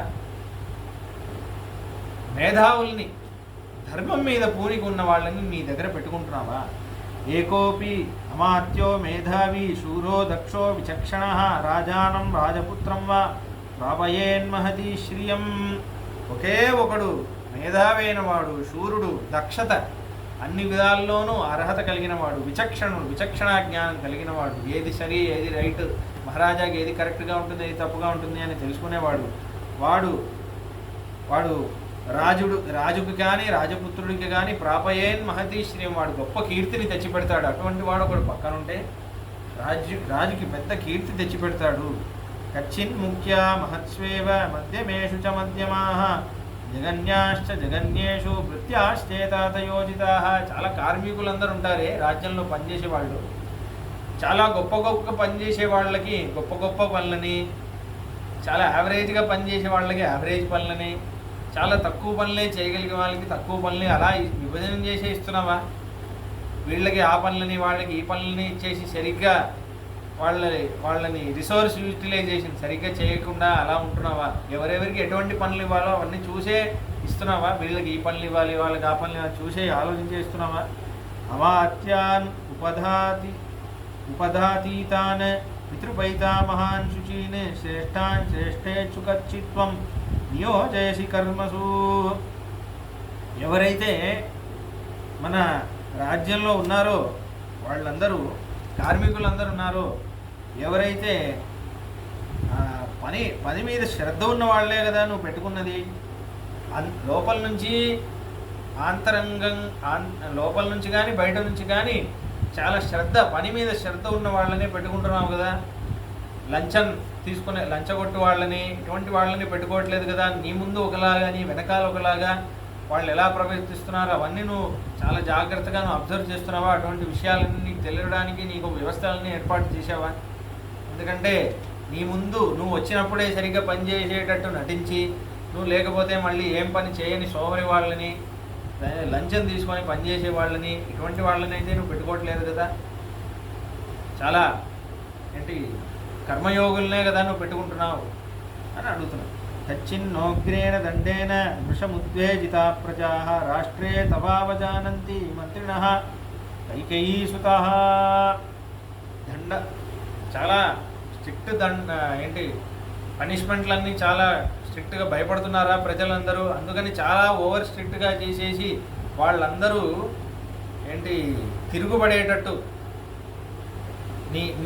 నీ ప్రవర్తన, నీ రాజ్యం యొక్క ప్రభుత్వం యొక్క ప్రవర్తన నచ్చక వాళ్ళందరూ తిరగబడేటట్టు అటువంటివన్నీ చేయట్లేదు కదా. ఎందుకంటే ప్రజలు తిరగబడ్డారంటే చాలా పెద్ద సమస్య అవుతుందిరా భరత. చాలా అవన్నీ చాలా జాగ్రత్తగా ఎవరికి ఎటువంటి శిక్ష ఇవ్వాలో అవన్నీ చాలా ఆలోచించేస్తున్నావు కదా. కచ్చిత్వాం నావజానంతి యాజకాః పతితం యథా ఉగ్ర ప్రతిగ్రహీతారం కామయానవిమం స్త్రియః. అయితే ఎందుకంటే ఎవరైతే అధర్మం ఎక్కువ ఇలా తిరగబడ్డారంటే అందరూ అందరినీ వదిలేస్తారు. పిల్లలు నాన్నగారిని వదిలేస్తారు, భార్య భర్తని వదిలేస్తుంది, ఇలా కుటుంబాలు అన్నీ చెల్లా చెదురైపోతాయిరా. కాబట్టి వాళ్ళకి ధర్మం మీద విశ్వాసం ఉండాలి. నువ్వు ఇచ్చే శిక్ష న్యాయం అని అనిపించాలి. అటువంటి శిక్షలే ఇస్తున్నావు కదా. ఉపాయ కుశలం వైద్యం భృత్య సందూషణే రతం శూరమైశ్వర్య కామంచ యోహంతి నసహన్యతే. అయితే వైద్యుల్ని, దాని తర్వాత ఎవరైతే రాజభోగాల్ని, అంటే మంత్రులు ఎవరైతే కొంతమంది ఏం చేస్తారు, మొత్తం పదవిలో రాగానే ఏం చేస్తారు, ఆ ల్యాండ్ నాది, ఈ ల్యాండ్ నాది, దీంట్లో ఈ డీలింగ్లో నాకు కొంచెం కమిషన్ కావాలి, ఇటువంటి వాళ్ళని పెట్టుకున్నావంటే నువ్వు నశించిపోతావు. నీ ప్రభుత్వాన్ని ఎవడు నమ్మడు, నీ మీద నమ్మకం పోతుంది, వీడు చేస్తాడో చేయడో అన్నటువంటి అయిపోతుంది. కాబట్టి అటువంటి ఒక్క మచ్చ కూడా రాకుండా అలానే నీ ప్రభుత్వం నడుస్తుందా అని అడుగుతున్నాడు. అంతా జరుగుతున్నాయి ఈ విషయాలన్నీ ఇప్పుడు జరిగేవి. కచ్చిదృష్టశ్చ శూరశ్చ. కానీ రాముడు చూడండి ఎంత భయపడుతున్నాడు. చిన్న విషయానికి కూడా రాముడు అంటాడు ఏంటి, నాన్న మాట వినకుండా నాన్నకి 14 ఏళ్ళు వనవాసం వెళ్తానని మాట ఇచ్చాను అంటాడు. తర్వాత జాబాలి దగ్గర ఏమంటాడంటే, ఆయన ఒక ప్రశ్న అడుగుతాడు, మీ నాన్నగారికి నువ్వు మాట ఇచ్చావు, మీ నాన్నగారు లేదు, రాజ్యంలో అందరూ నిన్ను రమ్మంటున్నారు, అందరు అనానిమస్గా నువ్వు రమ్మంటున్నారు, నువ్వు రావచ్చు కదా అని అడుగుతాడు. ఇప్పుడు రాముడు అంటాడు, నాన్నగారు ఉన్నారా లేదా అనేది విషయం కాదు, నేను మాట ఇచ్చాను, నేను మాట ఇచ్చేసి మళ్ళీ రాజ్యం తీసుకున్నానంటే వీళ్ళు ఏమంటారు, చూసేవాడు నాన్న మాటే వినలేదు అని. నాన్న మాటే నిజం చేయని వాడు మనకి చెప్పిన మాట నిజం చేస్తాడా అంటారు. అప్పుడు ఒక పామును చూస్తే ఎంత భయపడతారో, నన్ను చూస్తే ఎంత భయపడతారు, నా రాజ్యం మీద నమ్మకం ఉండదు, కాబట్టి వాడు చెప్పింది చేయడులే అన్నట్టు అయిపోతుంది. కాబట్టి నేను ఒక మహారాజా చెప్పే మాటల మీద శ్రద్ధ ఉండదు, నేను చెప్పేది వినాలనిపించదు, అటువంటి వాడు రాజ్యం ఏలకపోయినా ఏం ప్రయోజనం లేదు అని అంటాడు. కాబట్టి అదే అంటే ఒక చిన్న విషయమే, అలా ఉండాలి, అంత సీరియస్గా ఉండాలి ఆ పదవి అంటే. దాని తర్వాత కచ్చిదృష్టశ్చ శూరశ్చ ధృతిమాన్ మతిమాన్ శుచి కులీనశ్చానురక్తశ్చ దక్షసేనాపతికృతః. ఏదైతే మనకి డిఫెన్స్ ఏదైతే ఉందో, శూరులు సైనికులు వాళ్ళందరూ చాలా ధైర్యవంతులు, బుద్ధిమంతులు, చాలా దేశభక్తి ఉన్నవాళ్ళు, పవిత్రంగా ఉన్నవాళ్ళు, మంచి క్షత్రియ కులంలో పుట్టిన వాళ్ళు, మంచి దక్షత ఉన్నవాళ్ళు, అటువంటి వాళ్ళనే ఎంచుకుంటున్నాం కదా. ఎవరైతే సేనాపతిగా ఉంటున్నాడో వాడు కరెక్ట్గానే ఉంటున్నాడా. బలవంతశ్చ కచ్చిత్తే ముఖ్యా యుద్ధ విశారదాః దృష్టాపదానా విక్రాంతాః త్వయా సత్కృత్యమానితాః. ఎవరైతే యోధులందరూ ఉన్నారో వాళ్ళందరూ యుద్ధంలో పరాక్రమంలో కదా, వాళ్ళందరూ అభ్యాసం చేస్తున్నారా, యుద్ధం లేదు కదా ఎందుకు చేయాలని ఖాళీగా కూర్చుంటున్నారా. వాళ్ళందరికీ వాళ్ళ శౌర్యాన్ని నువ్వు పరీక్ష చేస్తూ ఉన్నావా అప్పుడప్పుడు, వాళ్ళకి అప్పుడప్పుడు నువ్వు సత్కారం అన్నీ చేస్తున్నావా, వాళ్ళకి మోటివేషన్ ఎంతూజియాజం ఇవ్వడానికి. ఈ రాజా మనకి ప్రశంసించడు, ఏమి చేయడు అన్నట్టు కాకుండా వాళ్ళకి అప్పుడప్పుడు సన్మానం చేస్తూ, వాళ్ళకి పోటీలు పెడుతూ, వాళ్ళు ఎప్పుడు ఉత్సాహం నింపేటట్టు అటువంటి ఏదైనా పనులన్నీ చేస్తున్నావా, యాక్టివిటీస్ అన్నీ చేస్తున్నావా. కచ్చిత్ బలస్య భక్తం చ వేతనం చ యథోచితం సంప్రాప్తకాలం దాతవ్యం దదాసిన విలంబసే. మన రాజ్యంలో ఎవరెవరు పనిచేస్తున్నారో అందరికీ వేతనం, వాళ్ళకి శాలరీ ఏదైతే ఉందో టైంకి ఇస్తున్నావా. అంటే రాముడి ఉద్దేశం ఏంటంటే, ఎప్పుడెప్పుడు ఈరోజు ఇది డైలీ వేజ్ వర్కర్స్కి ఆ రోజే ఇచ్చేస్తున్నావా.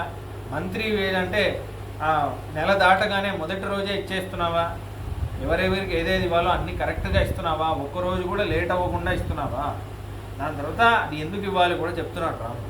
కాలాతిక్రమణేష్యేవ భక్తవేతనయోర్భృత భర్తురపి భర్తురపి అతికుప్యంతి సోనర్త సుమహాన్ కృత. నువ్వు కాలాతిక్రమణం చేశావంటే నీ మీద శ్రద్ధ ఉండదు నాన్న. ఎందుకంటే ఇప్పుడు మీ ఇంట్లో ఒక పని మనిషి ఉన్నాడు అనుకోండి, మీ అపార్ట్మెంట్లో వాచ్మెన్ ఉన్నాడు, మీరు ఇవ్వట్లేదు డబ్బులు. ఇది నేను చాలా ఇది ఇప్పుడే చదివాను 4-5 సంవత్సరాల ముందు. అప్పటి నుంచి లేట్ చేయొద్దు అని పెట్టుకున్నాను. ఎందుకంటే చాలా రాముడు ఎంత గొప్ప విషయం చెప్తున్నాడంటే, మీరు లేటుగా డబ్బులు ఇస్తారనుకోండి, వాడికి ఏమనిపిస్తుందంటే ఈయన వాడికి చాలా అవసరం ఉంటుంది డబ్బులు. పాపం మనకు కూడా అంతే కదా, మన జీతం ఒకరోజు లేట్ అయితే మనకి ఎంతో ప్రాబ్లం అవుతుంది. వాడి సైడ్ గురించి కూడా మనం ఆలోచించాలి. ఒకవేళ వాడికి డబ్బులు ఇవ్వలేదనుకోండి, ఈయన ఒకడు పనంతా చేయించుకుంటాడు కానీ డబ్బులు ఇవ్వడు అని అనుకుంటాడు. మీరు 10 రోజుల తర్వాత ఇస్తే కూడా దాని తర్వాత మీరు ఏదైనా పనికి పిలిస్తే, ఏమయ్యా రావయ్యా కొంచెం ఇంట్లో పని ఉంది కొంచెం సాయం చేసి పెట్టామంటే, వాడు అడిగినప్పుడు నాకు కావాల్సినప్పుడు ఇస్తాడా, నేను మాత్రం తొందరగా వెళ్ళండి అని వాడు కూడా కొంచెం పని ఎగ్గొడతాడు. వాడికి శ్రద్ధ తగ్గిపోతుంది. ఎందుకంటే మనం వాడి మీద అంటే వాడి పనిని మనం గౌరవించట్లేదు అనే అర్థంలో వచ్చేస్తుంది. వాడికి డబ్బులు కరెక్ట్గా ఇవ్వట్లేదంటే వాడి పనిని మనం గౌరవించట్లేదు, వాడి పని మీద గౌరవం లేదు అని అర్థం. ఇంత పని నేను చేస్తున్నప్పుడు నాకు కావాల్సిన గౌరవం లేదు అనే విషయం దగ్గర ఎవడైనా సరే చాలా బాధపడతాడు.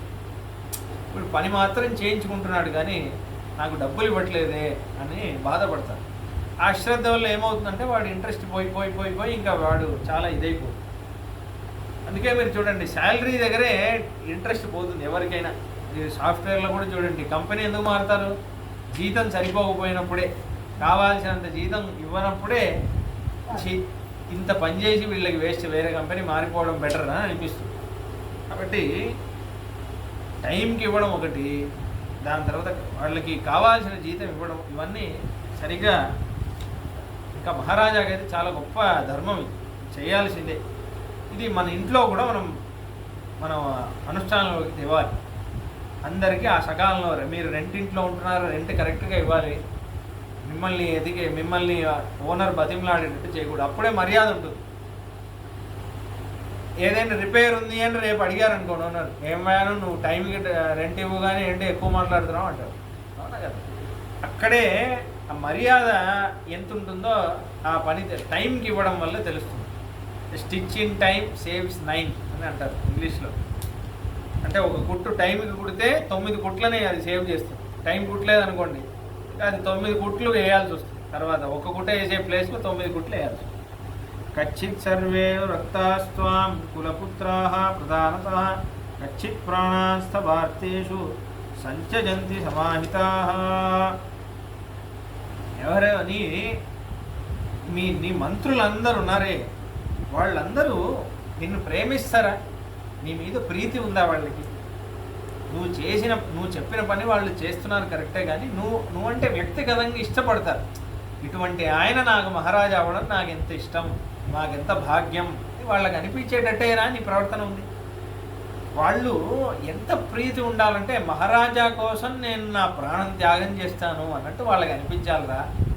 అలా నీ ప్రవర్తన ఉందా? అలా ఉంటేనే రాజ్యం బాగుంటుంది. అంటే జీతం ఇచ్చి పని చేసుకోవడం వేరే, ఆ ప్రేమ ఉందనుకోండి వాడే ఎక్స్ట్రాగా పని చేస్తాడు, చాలా ఎక్స్ట్రాగా. ఇంత ఉపకారం, ఇంత మంచి మహారాజా, నేను నా ప్రాణం అడ్డు పెట్టైనా సరే ఈయనకి నేను పనిచేస్తానని పనిచేస్తాను. అంత బాగా మాట్లాడుతున్నావు, అంత బాగా నీ నడవడి ఉందా అంటారు. ఖచ్చిజ్జానపదో, ఎప్పుడు బిజినెస్ డీలింగ్, లెక్కల్లో డీలింగ్ చేయకూడదు. నువ్వు నాకు ఇంత చేసావు కాబట్టి నేను నీకు ఇంత జీతం అన్నట్టు అన్నాను అనుకోండి, వాడు చేయడు. వాడు ఆపద అన్నప్పుడు చేయడు. అదే మీరు కరెక్ట్గా కొంచెం ప్రేమతో ఉన్నారనుకోండి, వాడు అవుట్ ఆఫ్ ద వే వెళ్ళి సహాయం చేస్తాడు. కచ్చిజ్జానపదో విద్వాన్ దక్షిణ ప్రతిభానవాన్ యథోక్తవాని దూతస్తే కృతో భరత పండిత. ఈ రాజదూతులు అందరు ఉన్నారే,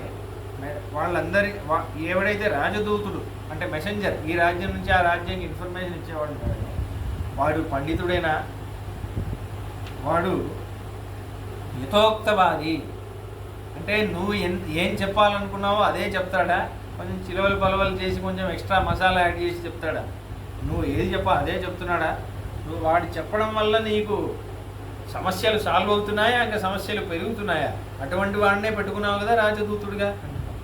ఖచ్చిత్ దష్టాదశ అన్యేషు స్వపక్షే ఇవన్నీ, ఇది ముఖ్యం, ఇది కూడా ఉంది ఒక పోస్ట్, ఏంటి ఏమంటారు దాన్ని, ఫారిన్ అఫేర్స్ మినిస్ట్రీ, ఇవన్నీ వీళ్ళే కదా అక్కడ నుంచి ఎక్కడ నుంచి ఎక్కడ అంబాసిడర్స్ అని వస్తారు, చాలా జాగ్రత్తగా మాట్లాడాలి వాళ్ళు, లేకపోతే వాళ్ళ వల్ల గొడవలు వచ్చేస్తాయి.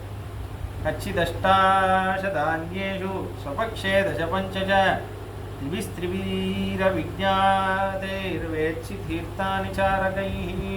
పక్క రాజ్యంలో 18 అంగాలు అంటే ఏంటి, మంత్రి, పురోహితుడు, యువరాజు, సేనాపతి, ద్వారపాలకులు, అంతఃపుర అధ్యక్షుడు, కారాగార అధ్యక్షుడు, ఇలా 18 మంది.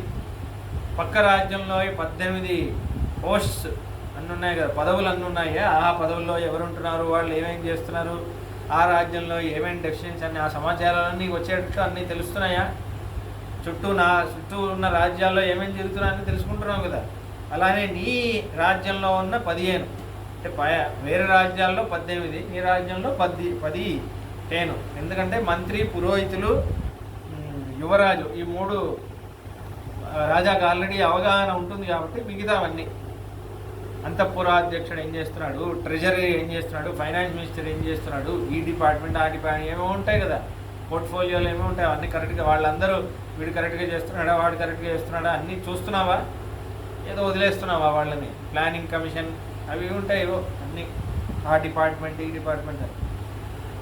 ఖచ్చిత్ వ్యాపస్తాన్నహితాన్ ప్రతియాతాంశ్చ సర్వదా దుర్బలాన్ అవజ్ఞాయ వర్తసే రిపుసూదన.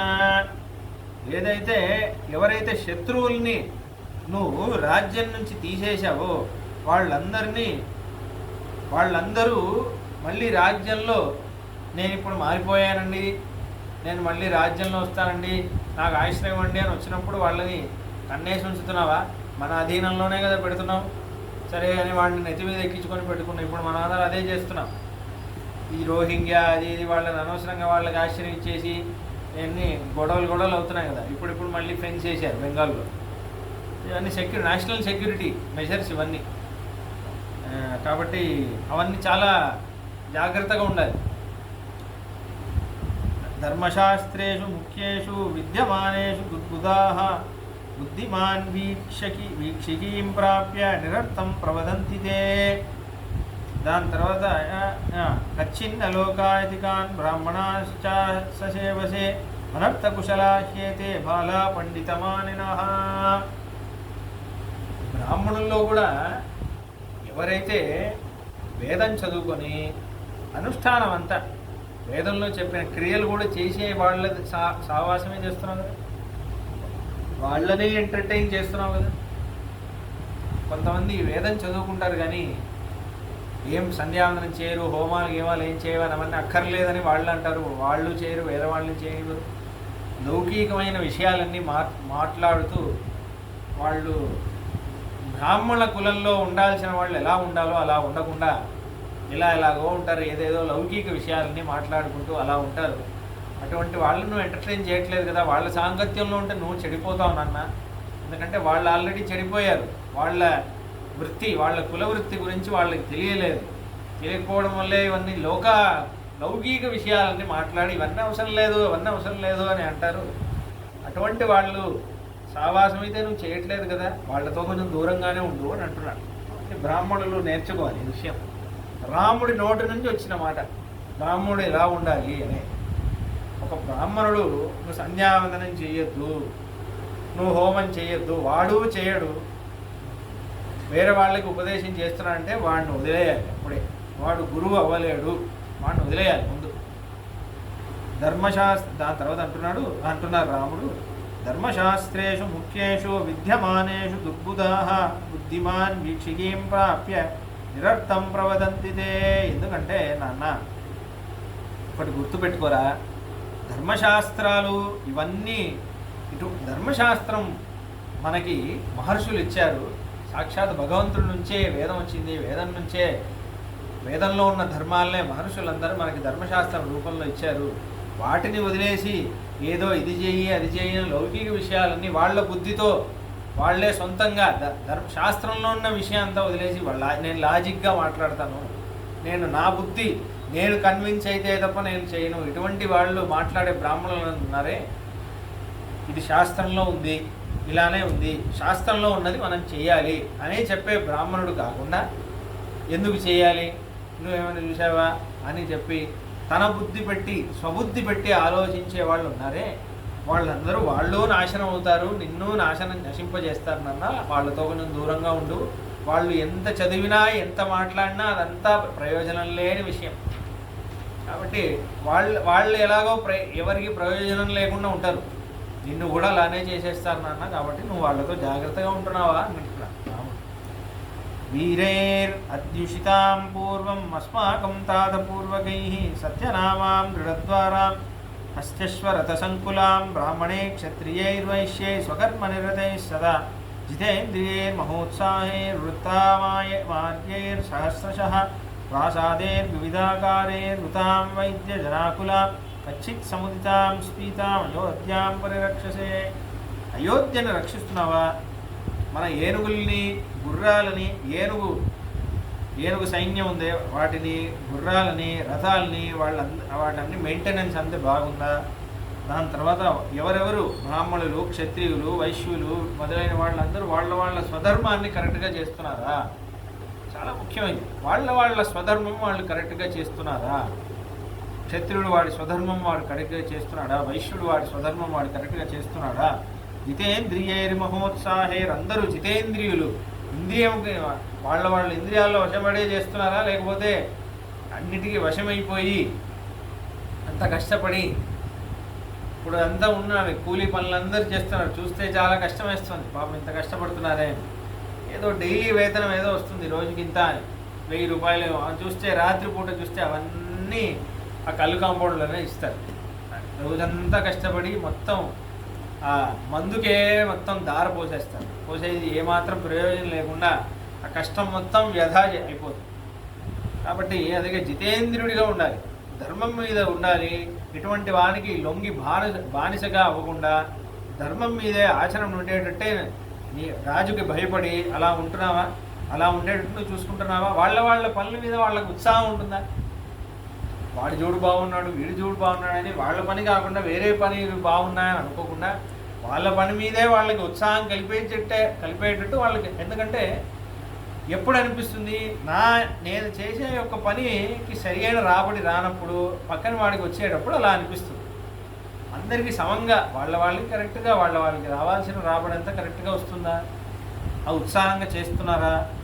అవన్నీ నువ్వు చూసుకుంటున్నావా? వివిధాకారే మండపాలు ప్రాసాదాలు అవన్నీ నీట్గా పెట్టుకుంటున్నావా? మా పూర్వులందరూ కట్టించిందిరా అని నీట్గా మెయింటైన్ చేస్తున్నావా? వైద్య జనాకులం హాస్పిటల్స్ అన్నీ కరెక్ట్గా చూసుకుంటున్నావా? మెయింటెనెన్స్ అన్నీ కరెక్ట్గా అవుతున్నాయా? వైద్యశాలలన్నీ కరెక్ట్గా వాళ్ళకి చికిత్సలన్నీ కరెక్ట్గా పొందుతున్నారా? రోగాలు అవి రావట్లేదు కదా మన ఊర్లో అందరికీ. కచ్చిత్ సముదితాం స్పీతాం అయోధ్యాం అయోధ్యను రక్షిస్తున్నావా? సెక్యూరిటీ డిఫెన్స్ కరెక్ట్గా ఉందా? కచ్చిచ్చైత్య శతైర్జుష్టః సునివిష్ట జనాకులః దేవస్థానే ప్రభాభిశ్చ తటాకైశ్చోపశోభితః ప్రవిష్ట నరనారీకః సమాజోత్సవ శోభితః సుకృష్ట సీమా పశుమాన్ హింసాభిర్అవివర్జితః అదేవ మాతృకో రమ్యః శ్వాపదే పరివర్జితః పరిత్యక్తో పరిసర్వైః కనిభిశ్చోపశోభితః వివర్జితో నరైర్పాపైర్మమ పూర్వైః సురక్షితః కచ్చిజ్జనపద స్ఫీతః సుఖం వసతి రాఘవ. పౌరులు జానపదులు అందరూ సుఖంగా ఉంటున్నారా? దొంగతనాలు అవ్వడం, ఫైర్ యాక్సిడెంట్ అవ్వడం, ఎండ ఎక్కువ రావడం, నీళ్లు ఎండిపోవడం, తటాకాలు నదులు ఇవన్నీ నీళ్లు ఎండిపోవడం ఇటువంటివన్నీ జరగట్లేదు కదా? ఇవన్నీ కరెక్ట్గా చూస్తున్నావా? అందరికీ నీళ్ళ వసతి కరెక్ట్గా వస్తుందా? అందరికీ రావాల్సిన సౌకర్యాలు ఏంటి, ఇది గ్రాసరీస్ నిత్యం వాళ్ళు ఇంటికి కావాల్సిన సామాన్లు కరెక్ట్గా వస్తున్నాయా, అన్నీ అందరికీ కరెక్ట్గా వస్తున్నాయా, కూరగాయలు సరిగ్గా పండుతున్నాయా, పంటలు సరిగ్గా పండుతున్నాయా, ఇంపోర్ట్ ఎక్స్పోర్ట్ ట్రేడ్ అంతా కరెక్ట్గా జరుగుతుందా, అవన్నీ చూసుకుంటున్నావా, ఎవరికి ఏ సమస్య లేకుండా అందరూ సుఖంగా ఉండేటట్టు చూసుకుంటున్నావా. దాని తర్వాత ఎవరు అధర్మం జరుగుతుందే అని అధర్మం చూసి భయపడకుండా, అధర్మం ఎక్కువ పెరిగిపోయి అధర్మం చేసేవాళ్ళు ధైర్యంగా తిరుగుతుంటే వాళ్ళ అదుపులో ఏదైనా ప్రాంతం ఉంటే, అంటే ఈ మాఫియా గిఫియా డాన్ వాళ్ళందరూ కంట్రోల్ చేస్తున్నారు, అటువంటి వాళ్ళు లేకుండా అందరూ నీకే భయపడేటట్టు వాళ్ళందరూ సురక్షితంగా ఉండగలము, ఈ రాజ్యంలో నేను సురక్షితంగా తిరగగలను అందరూ ఉంటున్నారా. అందరికీ పాపం చేయాలనే మనసు కూడా వెళ్లకుండా నువ్వు చూసుకుంటున్నావా. పాపం చేస్తే అమ్మో మహారాజా తెలిసిందంటే మనల్ని శిక్షిస్తారు అన్నట్టు పాపం అంటేనే ఒక భయం వచ్చేటట్టు అలా నువ్వు చూసుకుంటున్నావా. దాని తర్వాత అక్కడక్కడ ఉత్సవాలు అవి చేస్తున్నావా. ఉత్సవాలు చేస్తేనే వాళ్ళకి అప్పుడప్పుడు ఒక ఉత్సాహం వస్తుంది, మన రాజ్యంలో ఇలా అవుతున్నాయి పండుగలు, అవన్నీ కరెక్ట్గా చేసేటట్టు చూస్తున్నావా అని అడుగుతుంది. కచ్చిత్తేదైతా సర్వే ఋషిగో రక్షజీవిన వార్తాయాం సంశ్రితస్థాత లోకోయం సుఖమేతతే. దాని తర్వాత వ్యవసాయం చేసే వాళ్ళకి ఆదరిస్తున్నావా. పాపం వాళ్ళు వ్యవసాయం చేస్తేనేరా మనకి ధనం ధాన్యం అంతా వస్తుంది, వాళ్ళకి కరెక్ట్గా వాళ్ళని బాగా చూసుకుంటున్నావు. దాని తర్వాత గో సంరక్షణ చేస్తున్నావా. ఆవులన్నీ బాగా చూసుకోవాలన్నా, ఆవులే మనకి ఉపకారం చేసే ప్రాణులు, అవన్నీ కరెక్ట్గా చూసుకుంటున్నావా. దాని తర్వాత అంటున్నారు వార్తాయాం సంసితస్థాత లోకోయం సుఖం. ఇవి రెండు వ్యవసాయం చేసేవాళ్ళు ఆవులు సురక్షితంగా ఉంటే ఏది లేకపోయినా అన్నానికి లోటు ఉండదు నాన్న. ఎవరు అన్నం లేకుండా బాధపడేవాడు అనేవాడు, ఆకలికి బాధపడేవాడు, బీదరికానికి బాధపడేవాడు అనేవాడు ఎవడూ ఉండడు. అందరూ సుఖంగా ఉంటారా. వీళ్ళిద్దరిని అయితే బాగా చూసుకుంటున్నావు కదా. తేషాం గుప్తి పరిహారై కచ్చిత్తే భరణం కృతం రక్షా హి రాజ్ఞా ధర్మేణ సర్వే విషయవాసినః.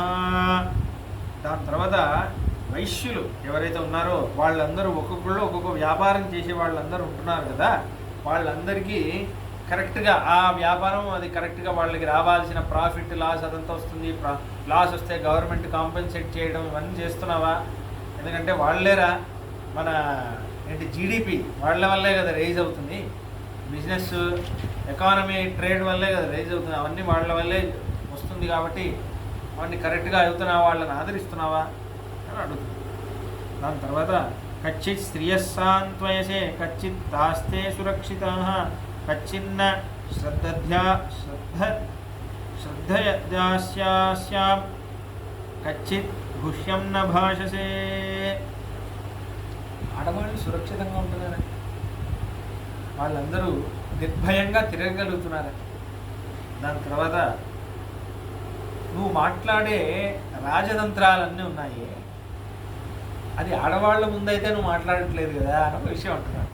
ఇది తప్పుగా అనుకోకూడదు, ఎందుకంటే ఆడవాళ్ళకి పురాణాల్లో చాలా చోట్ల ఉన్నాయి, ఆడవాళ్ళకు ఒక శాపం ఉంది, వాళ్ళు సీక్రెట్స్ పెట్టుకోలేదు.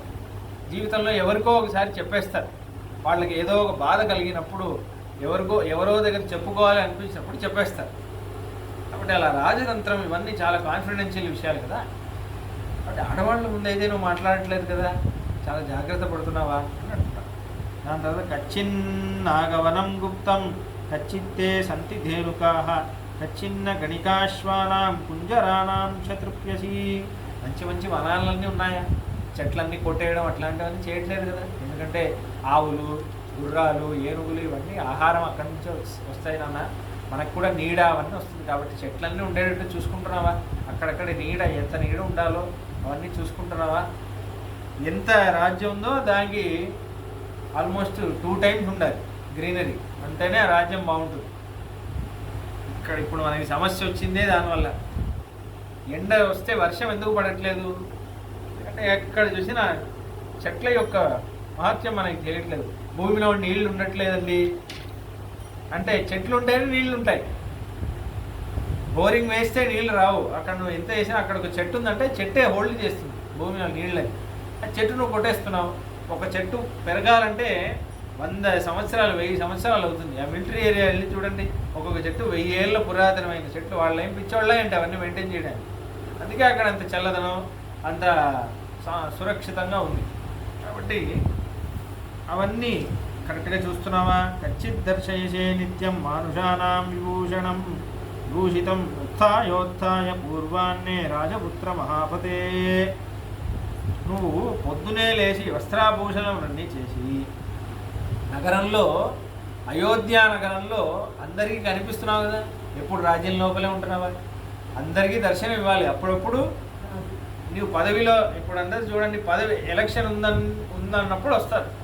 దాని తర్వాత వాడు ఎవడు రాజో, ఎవరిని సంప్రదించాలి ఏం తెలియదు. ఒక రాజ్యం అంటే అప్పుడప్పుడు వచ్చి సమస్యలన్నీ అడుగుతూ ఉండాలి. అప్పుడప్పుడు వచ్చి ఒక్కొక్క వారం ఒక్కొక్క కాలనీ అని పెట్టుకోవాలి. ఎంతసేపు అవుతుంది? వాడు 4 నెలలకు ఒకసారి వస్తే కూడా సరిపోతుంది కదా. అప్పుడే గుర్తుంటుంది వాడు ఏదైనా ఈడేనా మనకి ఏది సంప్రదించాలంటే వీడేనా అంటే తెలుస్తుంది. పోయినసారి ఇలా చెప్పానండి ఏమో లేదంటే వాడు అప్పుడు ఏదైనా చేయడానికి ఉంటుంది. వాడు ఎక్కడో ఎప్పుడు చూసినా ఆఫీస్లో కూర్చుంటాడు, కారులో ఎక్కడో వెళ్తాడు, కారులో ఎక్కడో వస్తాడంటే తెలియదు. అన్ని ముఖ్యమంత్రి చేయలేడు. వాడి కింద ఉన్నారు కదా, ఎమ్మెల్యే అనేవాడు ఉన్నాడు, వాడి కింద 10 మంది ఉన్నారు. వాళ్ళందరూ ఏం చేస్తున్నారు? వాళ్ళందరూ రావాలి. మేము మా సమస్యలని అన్ని సక్రమంగా ఉన్నాయా, అన్ని కరెక్ట్గా జరుగుతున్నాయా అవన్నీ రాసుకోవాలి. రాముడు అంటున్నాడు ఈ విషయాలు అన్నీ జరగాలి. కాబట్టి అంటే ఇప్పుడు ఒక అయోధ్య నగరం గురించి మాట్లాడుతున్నాడు రాముడు. కానీ ముఖ్యమంత్రి కింద చాలామంది మంత్రులు, ఆయన కింద ఎమ్మెల్యేస్ కింద 10 మంది సర్పంచ్, వాడు వీడెవడో ఉంటాడు కదా. అందరూ వెళ్ళాలి, మళ్ళీ పరిశీలన చేయాలి. ఏమో కరెక్ట్గా ఉందా, రోడ్ అంతా కరెక్ట్గా ఉందా, డ్రైనేజ్ కరెక్ట్గా ఉందా, అన్ని కరెక్ట్గా వాళ్ళందరూ చెప్తారు. లేకపోతే అక్కడక్కడ అది ఏమంటారు, అప్పుడంతా అదేదో పదం వాడేవాళ్ళు, రచ్చబండ అనేవాళ్ళు. వాళ్ళందరూ కూర్చొని అక్కడ సమస్యలు చెప్పాలి. అదంతా ముఖ్యమంత్రి చేయాల్సిన పని కాదు, అందరూ చేయాలి. వారానికి ఒకసారి, 15 రోజులకు ఒకసారి అక్కడక్కడ జరగాలి. ఇవన్నీ యాక్టివ్గా జరగాలి. జరిగితేనే అవుతాయి. ఇప్పుడు చూడండి, ఇప్పుడు వర్షాకాలం వస్తుంది ఇంకో 2 నెలల్లో. ఒకసారి ఘోరంగా ఒక గాడుపు వచ్చి 2 చెట్లు పడిపోయాయి అనుకోండి, అది మళ్ళీ కరెంటు పోయింది. ఒకసారి అలానే కరెంటు పోయింది. కరెంటు రావడానికి 2 డేస్ అయింది. అంటే గవర్నెన్స్ బాగాలేదని అర్థం కదా. ఎవరిని వెళ్ళి అడగాలో తెలియదు. అందరూ ఎలక్ట్రిసిటీ డిపార్ట్మెంట్ వెళ్ళి అడిగేసరికి వాడు ఫోన్ స్విచ్ ఆఫ్ చేసి ఇలా ఉంటుంది. అంటే ఏంటంటే ఇప్పుడు హైదరాబాద్ ఉందనుకోండి, హైదరాబాద్లో న్యాచురల్ కెలామిటీ రాదు అనే ధైర్యంలోనే ఏమీ చేయట్లేదు. ఒక ప్రిపేర్డ్నెస్ లేదు. వస్తే ఏం చేయాలి? ఇప్పుడు వర్షం వస్తుంది. వర్షం వచ్చినప్పుడు నీళ్ళన్నీ 3-4 డేస్ క్లాగ్ అవుతున్నాయి. 3-4 డేస్ క్లాగ్ అయినప్పటికీ మరి ఎండాకాలంలో నీళ్ళు ఎందుకు ఉండట్లేదు? అంటే అంత అతివృష్టి వర్షం పడుతున్నప్పుడు కూడా నువ్వు దాన్ని వృధా చేసేస్తున్నావు కదా. అంటే డ్రైనేజ్ మేనేజ్మెంట్ సరిగా లేదు, వాటర్ మేనేజ్మెంట్ సరిగా లేదు. ఇవన్నీ ఒక్కొక్కటి తీసామనుకోండి, ఎన్నో అంతెందుకు మనం చాలా ఎక్కువ ఆలోచిస్తున్నాం. వాటర్ మేనేజ్మెంట్ అనేది చాలా పెద్దది. సింపుల్, ఒక పౌరుడు అడిగేది ఏంటి? ఇప్పుడు శుద్ధమైన స్వచ్ఛమైన గాలి అది దొరుకుతుందా? ఎక్కడ చూసినా కాలుష్యం. దాని తర్వాత దోమలు లేని ఒక వాతావరణం మనం చూడగలుగుతున్నామా? చూడలేము. అన్ఇంటరప్టెడ్ పవర్ సప్లై అనేది చాలా పెద్ద ఆస్క్ కాదు, చాలా చిన్న ఆస్క్. అది ఇవాళ రేపు ఈ తరంలో అది చాలా సులువుగా ఇవ్వగలిగారు, అది ఇవ్వలేకపోతున్నాం. కాబట్టి ఇటువంటి చాలా సాధారణమైన ఫండమెంటల్ అమ్యూనిటీసే ఇవ్వలేకపోతున్నాం. ఎందుకు అంటే శ్రద్ధ లేదు. పదవి ఉంది కదా, 5 ఏళ్ళు ఉంది, మనల్ని ఎవరు అడిగేవాళ్ళు లేరు, 5 ఏళ్ళ తర్వాత చూసుకున్నాం అనే ఒక నిర్లక్ష్యం. మనల్ని అయితే ఎవడేం తీయడు, 5 ఏళ్ళు అయితే నాదే, నన్ను ఎవడేం చేయలేడు ఒక ధైర్యంలో అలా ఉంటున్నారు. కానీ రాముడు ఎలా ఉంటున్నాడు అది చూడండి. రాముడు ఇన్ని చెబుతున్నాడు, ఇవన్నీ గుర్తుపెట్టుకోవాలి. ఇంత శ్రద్ధగా ఒక్కసారి కూడా అశ్రద్ధ వల్ల, అజాగ్రత్తగా వల్ల వదిలేయకూడదు. కాబట్టి అందే అంటున్నాడు, అప్పుడప్పుడు నువ్వు కనిపిస్తున్నావా అందరికీ? వెళ్ళి నువ్వు కనిపిస్తున్నావా? ఊరికే భవనంలోనే కూర్చుంటున్నావా? అప్పుడప్పుడు వెళ్ళి కనిపించి అందరికీ పలకరించి వాళ్ళతో మాట్లాడుతున్నావా పౌరులతో అని అంటున్నాడు.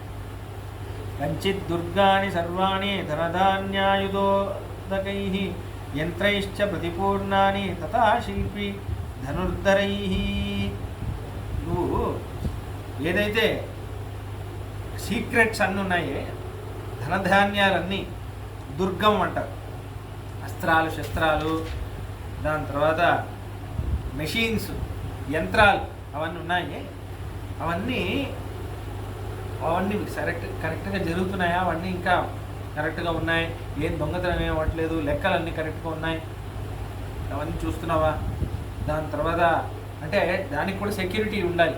ఈ ఫోర్ట్, కొన్ని సీక్రెట్ ఫోర్ట్లు అన్నీ ఉంటాయి, అక్కడ కొన్ని ఇంపార్టెంట్ విషయాలన్నీ ఉంటాయి. అవన్నీ నువ్వు సెక్యూరిటీ అంతా ఉంటున్నారా? వాళ్ళందరూ చూస్తున్నారా? జలం దగ్గర కూడా సెక్యూరిటీ ఉండాలంటున్నాడు. వాటర్ బాడీస్ దగ్గర కూడా సెక్యూరిటీ ఉండాలంటున్నాడు రాముడు. అంటే రివర్స్ దగ్గర సెక్యూరిటీ ఉండాలి. ఎవడైనా పడిపోతాడు, ఎవడైనా నీళ్లతో ఏదైనా చేస్తాడు, ఎవడైనా విషం కలుపుతాడు, కెమికల్స్ పోసేస్తాడు, అన్నీ జరుగుతున్నాయి. మెడికల్ ఎక్విప్మెంట్ అన్నీ రివర్స్లో వేసేస్తున్నారు, ఎక్కడ డిస్పోజ్ చేయాలో తెలియక. చూడండి, అప్పుడప్పుడు వారానికి ఒకసారి రాత్రి ఎప్పుడైనా 12 గంటలు 1 గంటకి ఇంటి బయట రండి, ఒక ఫౌల్ స్మెల్ వస్తుంది తెలుసా? ఇండస్ట్రియల్ వేస్ట్ అది. వాడు వదలకూడదు యాక్చువల్లీ, వాడు దానికి కరెక్ట్గానే వదలాలి. అక్కడెక్కడో ఇండస్ట్రీస్ అన్నీ ఉంటాయి కదా, బోయిన్పల్లి అక్కడెక్కడ, వాడు గాల్లో వదిలేస్తాడు.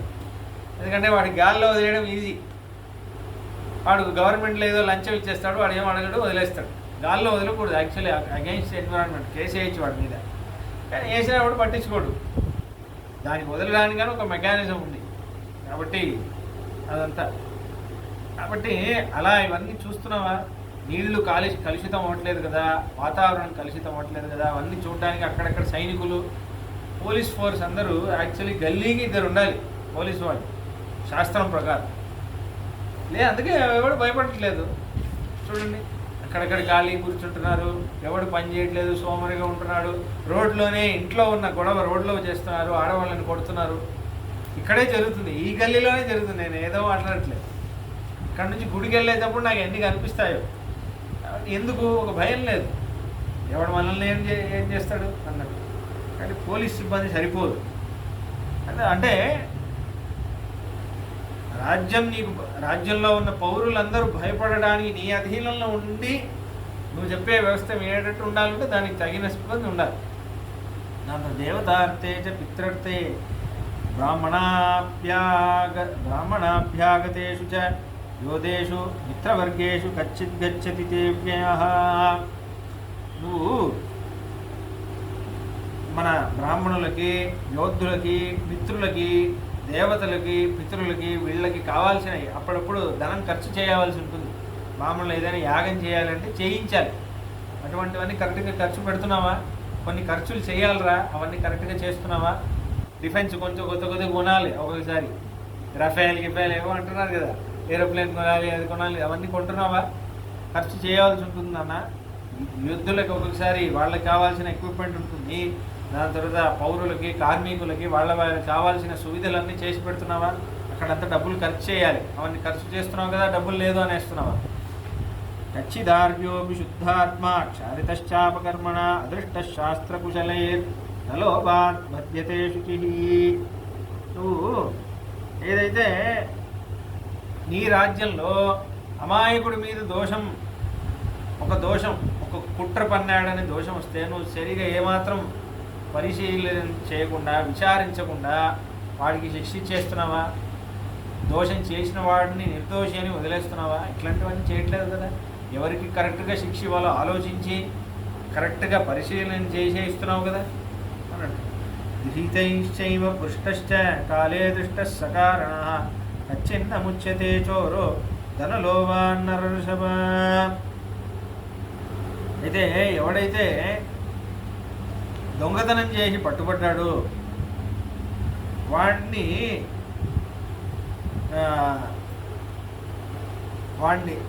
ఎవడైతే వాడిని ఎలా పట్టుకున్నావు, ఆ పట్టుకోవడానికి ఎవడు సాక్షి, ఆ సాక్షి కరెక్ట్ అయినా వీడిని నమ్మొచ్చా, అవన్నీ చూసి ఆ దొంగతనం చేసిన వాడిని కూడా అలానే మళ్ళీ వాడిని వదిలేయకుండా వాడికి మళ్ళీ ఒక భయం పెట్టేటట్టు అటువంటి నీ వ్యవస్థ, ఈ శిక్ష వ్యవస్థ అన్నీ అలా కరెక్ట్గా ఉందా? ఎందుకంటే వాడిని మళ్ళీ వదిలేసామనుకో మళ్ళీ వాడు అధర్మమే చేస్తాడు నాన్న. క్రిమినల్స్ని ఎప్పుడు వాళ్ళలో మార్పు రాకుండా, వాళ్ళలో భయం రాకుండా మళ్ళీ వాళ్ళని సమాజంలో వదిలేయడానికి వీల్లేదు. అదన్నీ వాళ్ళు కరెక్ట్గా మారాలా లేదా అని నువ్వు వాళ్ళకి టెస్ట్ అంతా చేసే వదులుతున్నావా? లేకపోతే అకార్డింగ్ టులా 1 year జైల్లో ఉండాలని, 1 year జైల్లో ఉన్నాడు కదా, అయిపోయింది. వాడు మారితే ఏంటి, మారకపోతే నాకేంటి అన్నట్టుంటున్నాం. ఇప్పుడంతా అలానే జరుగుతుంది. జైలు నుంచి వస్తే కూడా ఏం మార్పు లేదు, ఏం లేదు, మళ్ళీ అదే పనులు చేస్తున్నారు. కాబట్టి వ్యసనే కిచ్చిదాడ్యశ్చ దుర్బలశ్చ చ రాఘవ అర్థం విరాగా పశ్యంతి తమ్మాత్యా బహుశ్రుతా. అయితే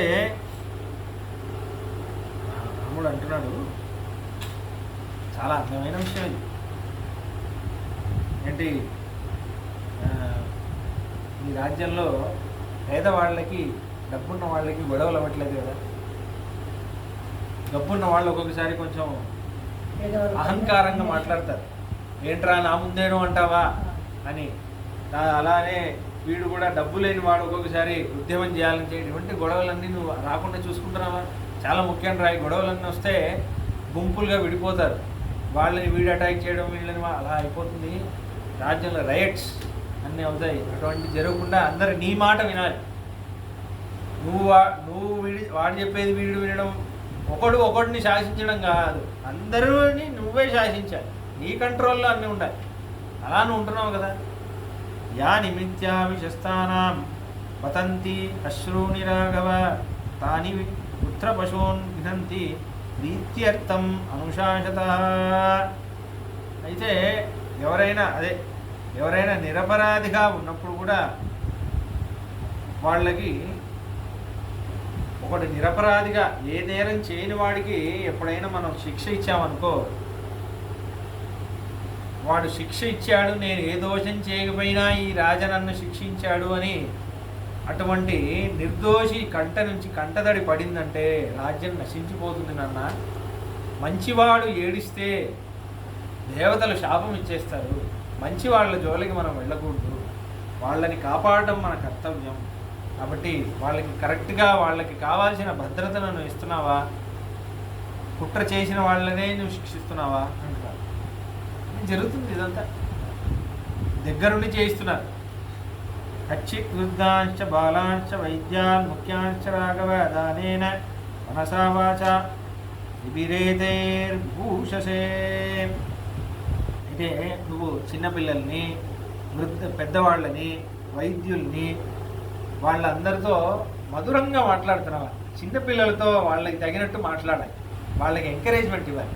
బాగా చదువుకోనన్నా అని చెప్పి, నేను చూస్తేనే మహారాజా కోసం నేను చదవాలి, మహారాజా కోసం నేను ఇది చెయ్యాలి అనిపించాలి. అలా నువ్వు వాళ్ళకి ప్రోత్సాహం ఇస్తున్నావా? పెద్దవాళ్ళకి కూడా వయసు అయిపోయింది అనిపించకూడదు. నీ రాజ్యంలో అందరూ ఉత్సాహంగా ఉండాలి, ఆనందంగా ఉండగలగాలి. అలా నువ్వు చూసుకుంటున్నావా అని అంటున్నావు. కచ్చిత్ గురుంశ్చ వృద్ధాంశ్చ తాపసాన్ దేవతాతిథీన్ చైత్యాంశ్చ సర్వాన్ సిద్ధార్థాన్ బ్రాహ్మణాంశ్చ నమస్యసి. ఎవరైనా గురువులు, పెద్దవాళ్ళు, తపస్సులు, అతిథులు, మన రాజ్యానికి వచ్చిన అతిథులు,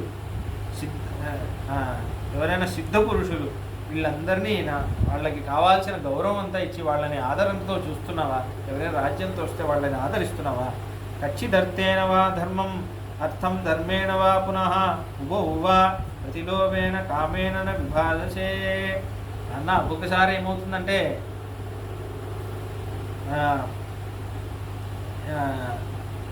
మనం మహారాజా లోభానికి, అత్యాశకి వశమైపోయాడంటే అర్థం కోసం, అంటే డబ్బు సంపాదించడం కోసం ధర్మం వదిలేస్తాడు. అలా అటువంటివన్నీ జరుగుతుంది. అటువంటి వాటికి నువ్వు వశపడట్లేదు కదా.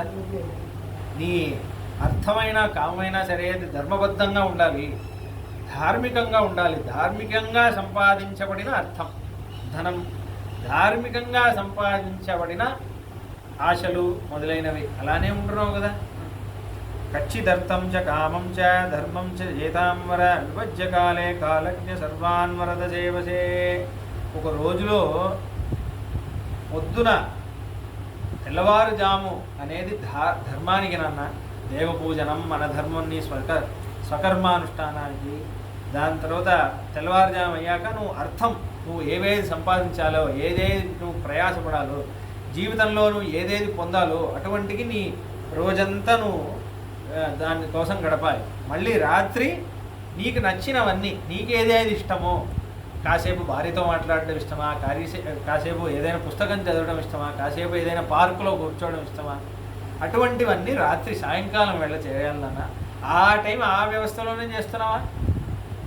రోజంతా ఇష్టమే, రోజంతా రిక్రియేషన్లోనే పోతున్న, అర్థం గురించి మర్చిపోయి రోజు ధర్మం, రోజంతా అర్థం వదిలేసి ధర్మం మాత్రమే చేసినా తప్పు, అర్థం మాత్రమే సంపాదించిన ధర్మం వదిలేసి అర్థమే చేసినా తప్పు, ఓన్లీ కామం మాత్రం చేస్తే కూడా తప్పునన్నా.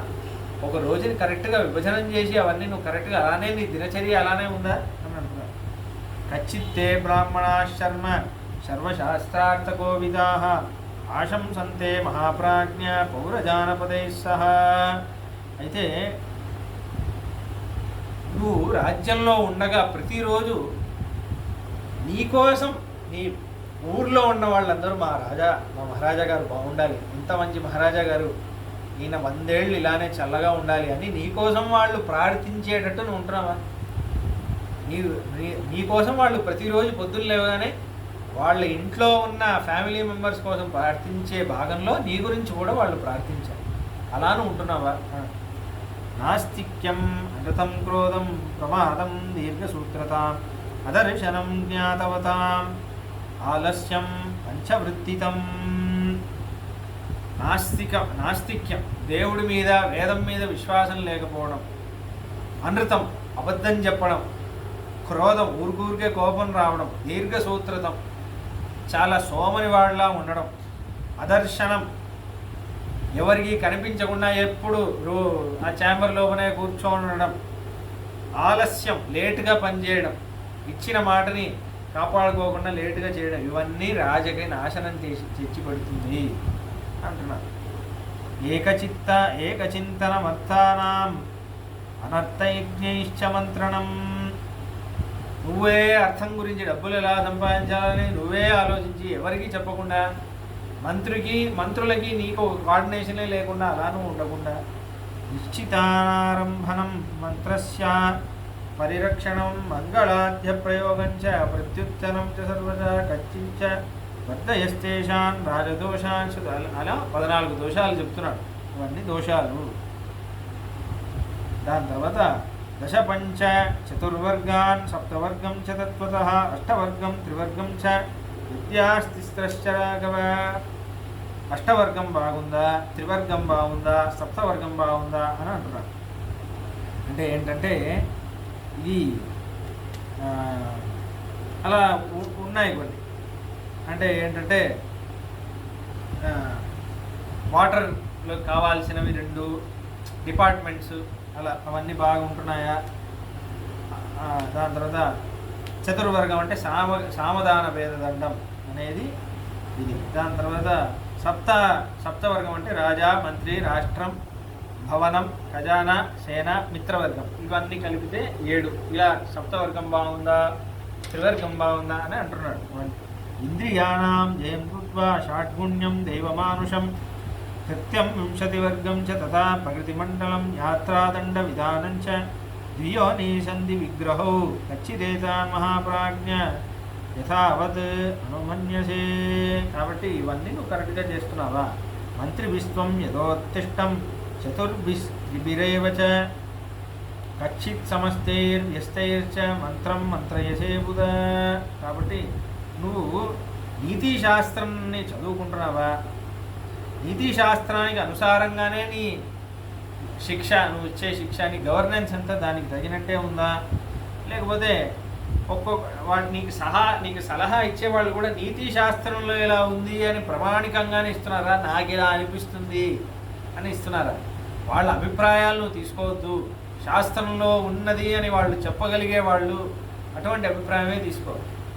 ఇదండి ఇలా చేయాలండి వాళ్ళు చెప్తున్నారంటే ఇలా చేయాలని ఎక్కడుంది, అది నాకు చూపించు, శాస్త్రంలో ఎక్కడుంది అని చెప్పగలిగే ధైర్యం ఉన్న మహారాజులు ఉంటే, మంత్రులు ఉంటే అటువంటి వాళ్ళతో సావాసం చేయి.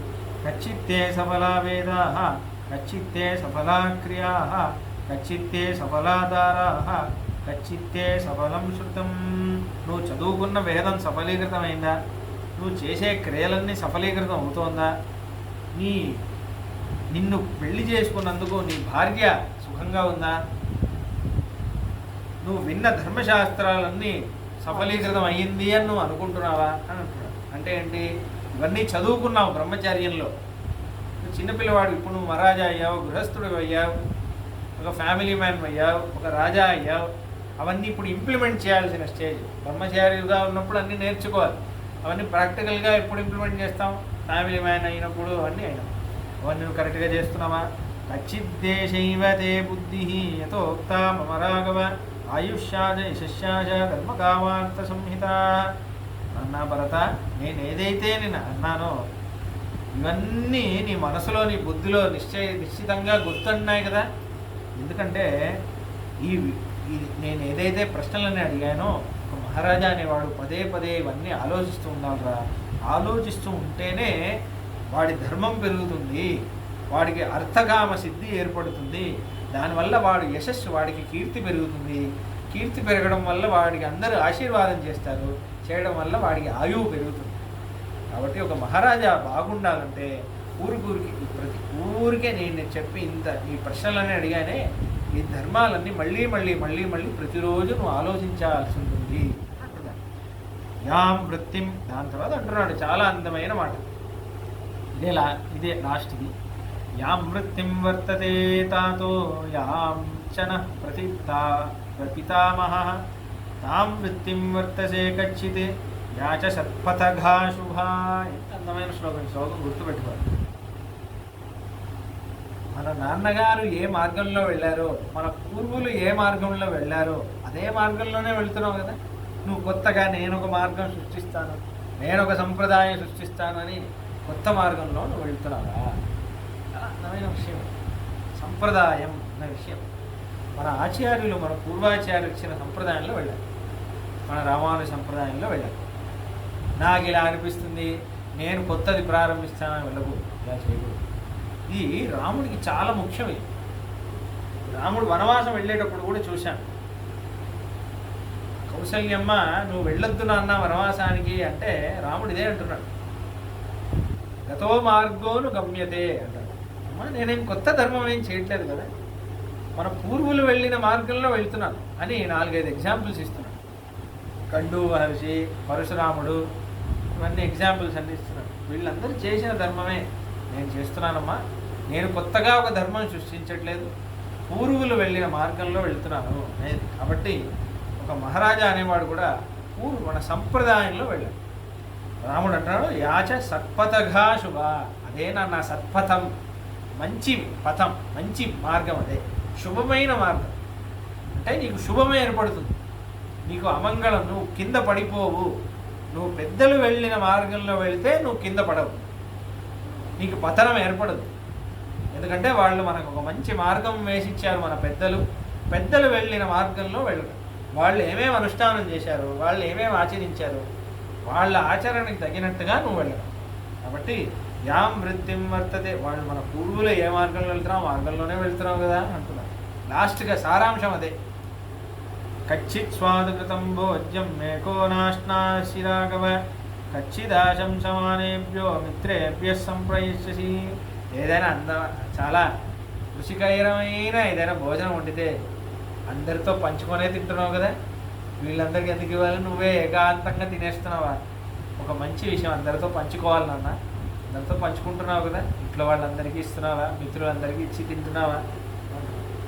రాజాతు ధర్మేణ హి పాలయిత్వా మహీపతిర్దండధర ప్రజానాం అవాప్యకృత్స్నాం వసుధామ్యథావత్ ఇతశ్యుత స్వర్గముపైతి విద్వాన్.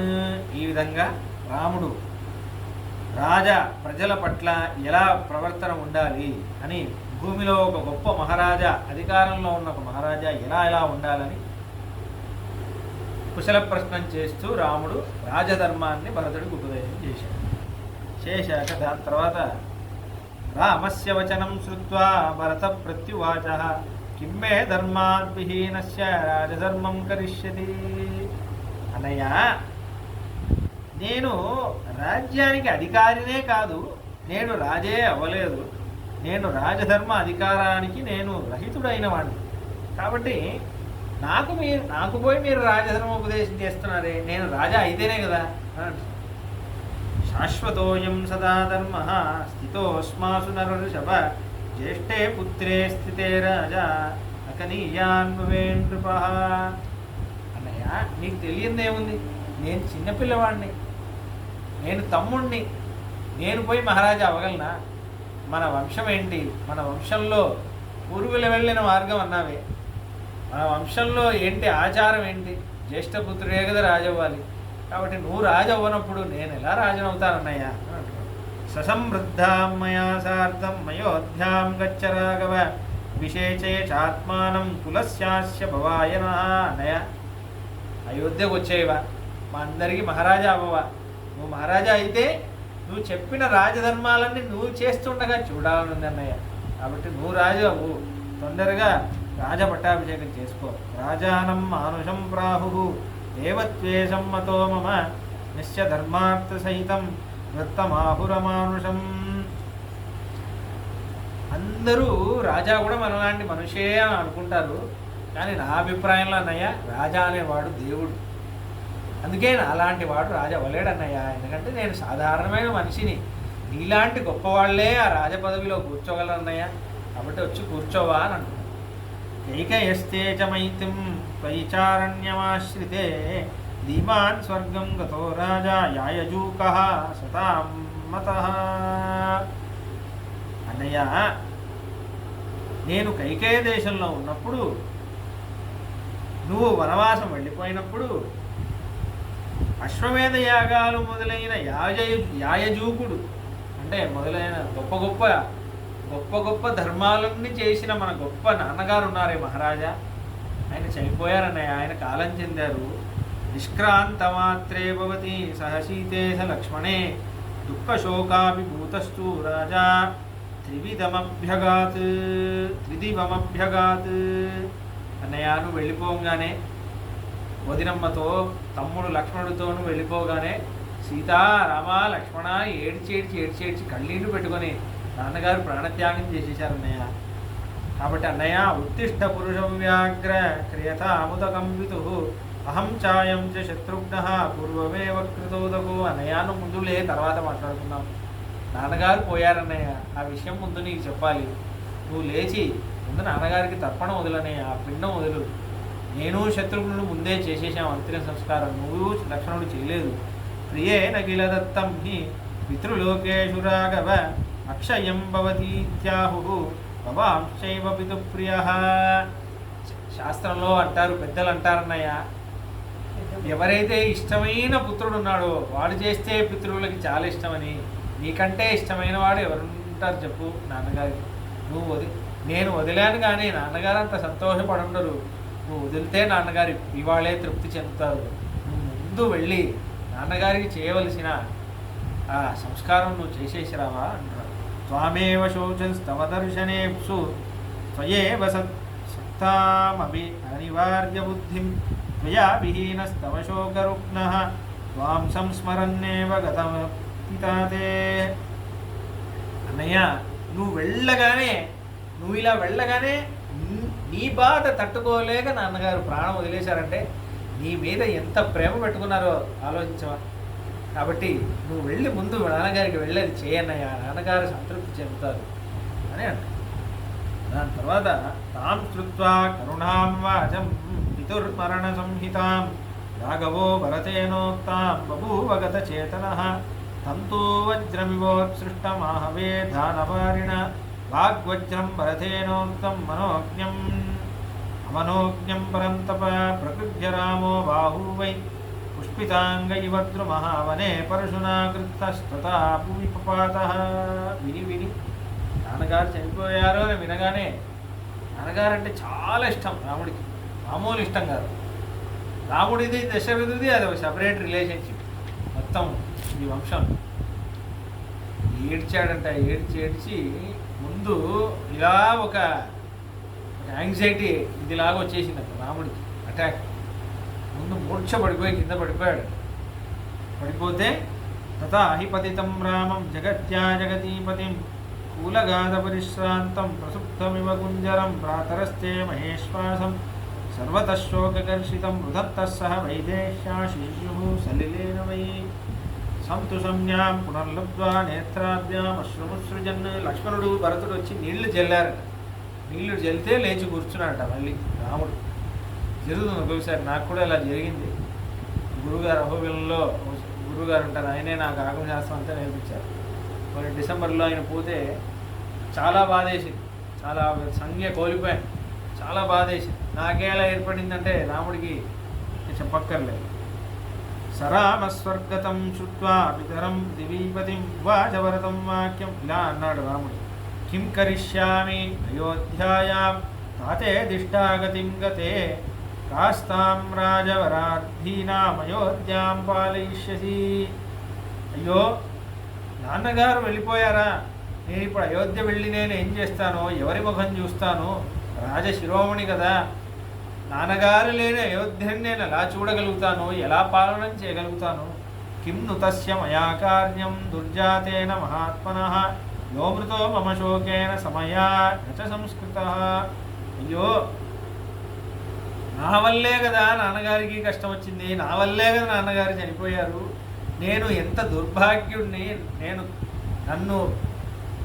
నన్ను కొడుకుగా పొందడానికి ఎంత కష్టపడ్డారు, నన్ను పెంచి పెద్ద చేసిన నాన్నగారికి తల కొరివి కూడా పెట్టలేకపోయానే, ఇంత దౌర్భాగ్యం ఎవరికైనా కలుగుతుందా. అహో భరత సిద్ధార్థో ఏన రాజాన్వయానగా, భరత నువ్వు చాలా అదృష్టవంతుడురా, పోనీలే నువ్వు శత్రుఘ్నుడైనా చేసి పెట్టారు, నేను చేయలేని పని నువ్వు చేసి పెట్టారే, మీ ఇద్దరికి నా ధన్యవాదాలు, నేను చేయవలసిన పని మీరిద్దరు చేసి పెట్టి నా రుణం మీరు తీర్చుకున్నారు. దాని తర్వాత సమాప్తవనవాసం మామయోధ్యాయాం పరం తప పౌనుశాసిష్యతి పునః తాతే లోకాంతరం గతే. అయ్యో నా వనవాసం పూర్తయ్యాక నేను మళ్ళీ అయోధ్యకు వస్తే నేను ఎవరి ముఖం చూస్తాను, నన్ను మళ్ళీ ఎవరు ఆశీర్వదిస్తారు, నా నుడిపైన ఎవరు మళ్ళీ వాసన చూస్తారు, నేను ఎవరికి మళ్ళీ మొక్కుతాను, నాకు మళ్ళీ రాజ్య ఉపదేశం అంతా ఎవరు చేస్తారు, నాకు పెద్దవాడిగా ఒక పెద్ద స్థానంలో ఉండి నన్ను ఎవరు మార్గదర్శనం చేస్తారు, ఆ నాన్నగారు నేను మళ్ళీ చూడలేనా అని ఏడుస్తున్నాను. పురా ప్రేక్ష సువృత్తం మాం పితాయాని సాత్వయన్ వాక్యాని తాని శోశ్రామి ఉతకర్ణసుకాన్యహం. నేను ఎప్పుడు నాన్నగారి ఆజ్ఞ పాలన చేస్తే నాన్నగారికి అంత ఇష్టంగా ఉంటుంది, నా గురించి గర్వపడతారే, నన్ను దూరం నుంచి చూసి ఆనందపడతారే, నేను ఏదైనా చేయరు, రామా నువ్వు ఇలా చేయరా అలా చేయరా అని నన్ను మార్గదర్శనం చేస్తారే, అటువంటి నాన్నగారు ఇంకా నా జీవితంలో లేరా, ఆ నాన్నగారు లేకుండా నేను బతకాలా అని ఏడుస్తున్నాను. దాని తర్వాత ఇలా అయిపోతుంటే దాని తర్వాత సీత దగ్గరికి రాముడు వెళ్ళేసి, సీతే వ్రతస్తే శ్వశుర పితృహీనోసి లక్ష్మణ భరతో దుఃఖమాచట్టే స్వర్గతిం పృథివీపతే. సీత విన్నావటే, మీ మామయ్య గారు చనిపోయారట, లక్ష్మణ మీ నాన్న చనిపోయారట అంటున్నాడు. నాన్న చనిపోయారట అనొచ్చు కదా, సీత మీ మామగారు చనిపోయారట, లక్ష్మణ మీ నాన్న చనిపోయారట అంటున్నాడు. అంటే మీ నాన్న చనిపోతే నువ్వు ఏదైతే చేయాలో అది చేయి, మీ మామగారు చనిపోతే నువ్వు ఏదైతే చేయాలో ధర్మం చేయాలి, ధర్మం గుర్తు చేయడానికి రాముడు అలా మాట్లాడుతున్నాడు. ఇంకోటి మన ఆచార్యులు ఒక వ్యాఖ్యానం ఇస్తారు. పర్ణశాల కట్టినప్పుడు అరణ్యకాండలో భద్రాచలం దగ్గర కట్టినప్పుడు అప్పుడు రాముడు మాట అంటారు లక్ష్మణుని చూసి, లక్ష్మణ నువ్వు ఉండగా నాన్న లేని లోటు నాకు లేదురా, నాన్నలాగా నువ్వు అన్నీ చేస్తున్నావు కదా, కాబట్టి నాన్న లేని లోటు నాకు లేదు, నువ్వే నాకు నాన్న, దశరథ మహారాజా రూపంలో నువ్వు నాకు ఉంటున్నావు అని అంటున్నారు కదా. అందుకే ఇక్కడ ఇలా అంటున్నాడు, ఎందుకంటే రాముడికి నాన్నగారు చావలేదు. సీత నీకు మీ మామగారు చనిపోయారు, లక్ష్మణ నీకు మీ నాన్న చనిపోయారు, నాకు మా నాన్నగారు చావలేదనే భావంలో అలా అంటున్నాడు. దాని తర్వాత సా సీతా స్వర్గతం శ్రుత్వా శ్వశురం తం మహానృపం నేత్రాభ్యాం అశ్రుపూర్ణాభ్యాం దశశాకేక్షితుం ప్రియం. సీతమ్మకి చాలా ఇష్టమైనటువంటి వారు దశరథ మహారాజు, చాలా ఇష్టమైన ఫ్యామిలీ మెంబర్. ఎప్పుడు కోడలికి చాలా అర్థం చేసుకునే వ్యక్తి ఎవరంటే మామగారి. ఎందుకంటే ఆ మామగారికి కోడలి మీద చాలా గౌరవం ఉంటుంది. మంచి మామగారు అయితే, మంచి ధర్మం తెలిసిన మామ వ్యక్తి అయితే కోడలి మీదే ఎక్కువ ఆయనకి ఉంటుంది. ఎందుకంటే తన వంశాభివృద్ధి వర్ధనం కోసం పుట్టిల్లు వదిలేసి ఇక్కడ వచ్చి ఈ ఇంటిని నడిపిస్తూ ఇల్లాల్లా ఉండి నెక్స్ట్ తరానికి ధర్మాన్ని కొనసాగిస్తుంది. కాబట్టి ఆవిడ చేసిన త్యాగాన్ని ఆయన ప్రతి క్షణం ఇంకోటి వాళ్ళ నాన్నగారు ఎవరిని నమ్మి ఇచ్చేసి వెళ్ళారు? ఈ పెద్ద ఆయన ఉన్నాడు ఇంట్లో, ఈయన బాగా చూసుకుంటాడు అనేక తెచ్చేసి వెళ్ళారు. అనుభవజ్ఞుడు, అనుభవం ఉన్నవాడు. మన అల్లుడు అటు ఇటు అయినా ఆయన తీర్చిదిద్దుతాడు, ధర్మం తెలిసిన వాడని తనను నమ్మే కదా తెచ్చేసి వెళ్ళాడు. కాబట్టి చాలా బాధ్యతగా చూసుకుంటాడు. కాబట్టి అందుకే సీతమ్మ చాలా ఏడ్చిందట. సీతమ్మకి పర్సనలీ చాలా పెద్ద లాస్, అంత ఏడిచిందట. సాంత్వయిత్వాతు తాం రామో రుదతీం జనకాత్మజాం వాచ లక్ష్మణం తత్ర దుఃఖితో దుఃఖితం వచః. దాని తర్వాత రాముడు, సీతమ్మ అందరినీ ఒకళ్ళొకళ్ళు వీళ్ళందరూ కన్సోల్ చేస్తున్నారు, వీళ్ళకి పాప సాంత్వనం.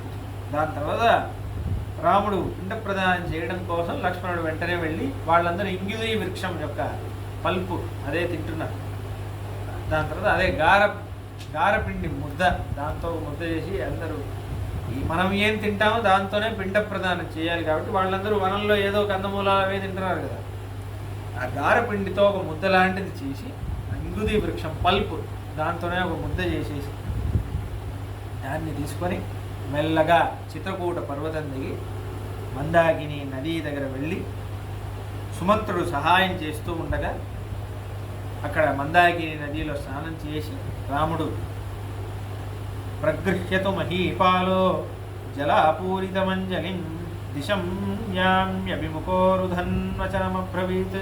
దక్షిణం వైపు తిరిగి యమలోకం అటువైపు ఉంది కదా, పితృవులు ఉండే దిశ, పితృవుల దిశ అటువైపు తిరిగి తర్పణం అంతా చేసి రాముడు స్నానం చేసి తర్పణం అంతా చేసి పిండ ప్రదానం చేసి, నాన్న ఏతత్తే రాజశార్దూల విమలం తోయమక్షయం పితృలోకగతస్యాద్య మద్ధత్తముపతిష్టతు.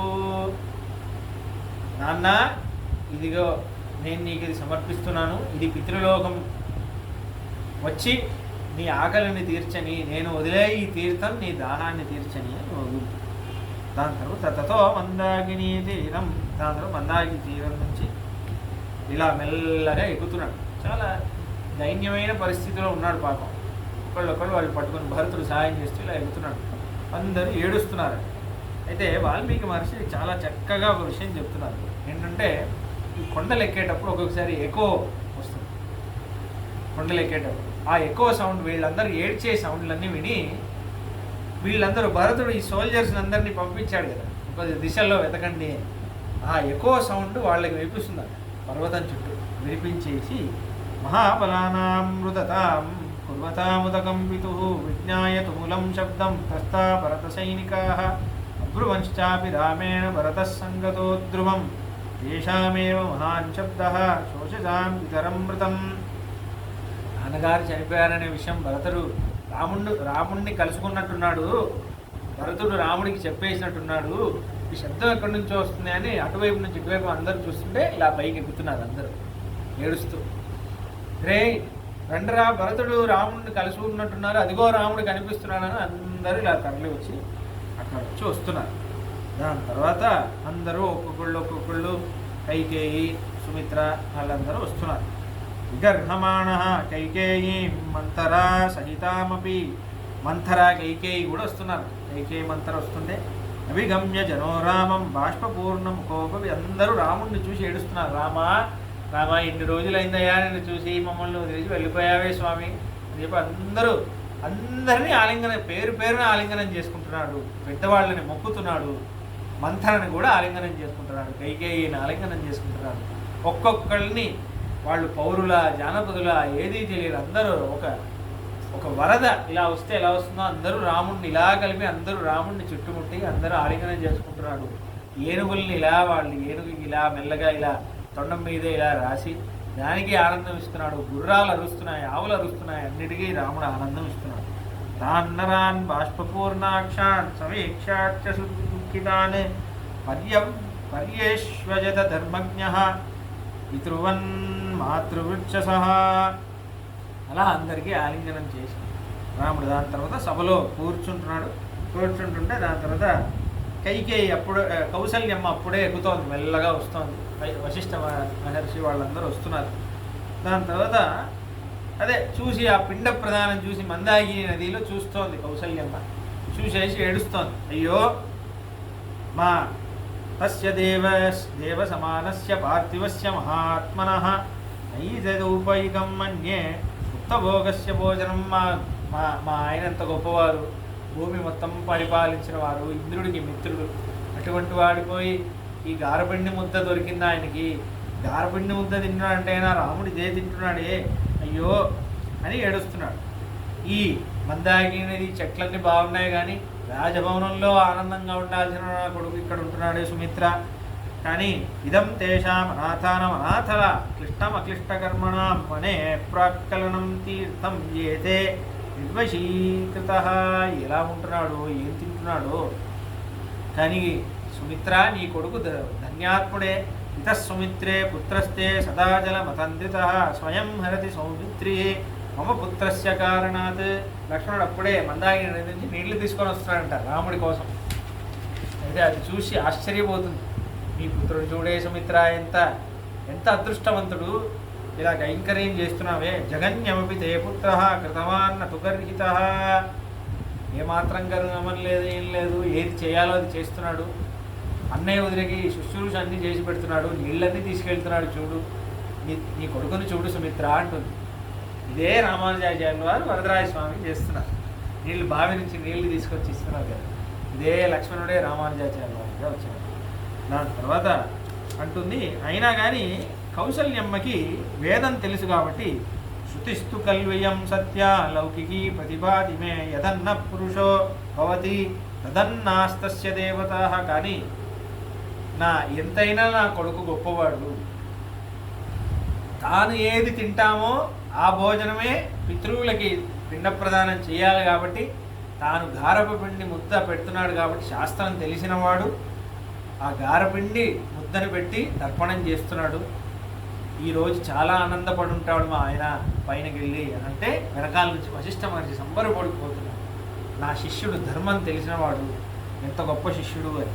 దాని తర్వాత అక్కడ వెళ్తుంటే తాసాం రామ సముత్థాయ జగ్రాహ చరణాంబుజాన్. వెళ్ళనే రాముడు వెళ్ళి మొక్కుతున్నాడు. సుమిత్ర కైకేయి కౌసల్యమ్మని మొక్కుతుంటే వాళ్ళందరూ పాపం వీపు మీద దుమ్ము పడిపోయిందంట రాముడికి. లేచి రాముడు ఇలా వంగి ఉంటే ఆ వీపులో ఉన్న దుమ్ముని సుమిత్ర కౌసల్య ఇది చేస్తున్నారు అంటున్నారు. మాతృణాం మనోజవ్యాగ్ర సర్వాసాం చతుసంగతా పాణిభి సుఖస్పర్శైర్ మృద్వంగుళితలైశ్వై ప్రమమార్జు రజపృష్టాత్ రామస్యాయతలోచనా. దాని తర్వాత రాముడిని చూసుకొని సౌమిత్రపి తా సర్వా మాతృ సంప్రేక్ష దుఃఖిత అభ్యవాదయ ఆసక్తం రామాదనంతరం. తర్వాత అభివాదన చేస్తున్నారు. యథా రామే తథా తస్మిన్ సర్వా వివృత్తిరే స్త్రియః వృత్తిం దశరథాజ్జాతే లక్ష్మణే శుభలక్షణే. దాని తర్వాత ఎలాగైతే రాముణ్ణి ఎలా ఆలింగనం చేసుకొని ఎలా చేశారో లక్ష్మణుడికి కూడా అలానే చేసుకొని లక్ష్మణుడిని చూసి కౌగిలించుకొని నుదుటిపై ముద్దు పెట్టి ఆలింగనం చేసుకోవాలి అన్నీ చేశాక దాని తర్వాత సీతాభి చరణాస్తాసాం సీతమ్మని చూసి ఏడుస్తుందట కౌసల్య. సీత నా బిడ్డ ఏంటమ్మా నీకు కష్టం అని ఏడుచి పద్మమాతప సంతప్తం పరికృష్టం వివోత్పలం కాంచనం రజసాధ్వస్తం కృష్టం చంద్రమివాంబుదై. తామర పూలా ఉంటుంది తల్లిని ముఖం, చంద్రుడు వికసించేటట్టు సుకుమారంగా ఉంటావే, నీకు పోయి ఇంత కష్టం వచ్చిందే, మా ఇంటికి రావడం వల్లే కదా ఇంత కష్టం, నీకు ఇంత కష్టపడుతున్నావే తల్లి అని అంటున్నారు. ముఖం తే ప్రేక్ష మాం శోకే దహత్యగ్ని రివాశ్ని. చూస్తుంటే నాకు లోపల శోకాగ్ని దహించుందమ్మా, నిన్ను నేను సరిగ్గా చూసుకోలేకపోతున్నానే తల్లి, నువ్వు నా కూతురువి కదా, నేను నిన్ను సరిగ్గా చూసుకోలేకపోతున్నానే అని ఏడుస్తాను.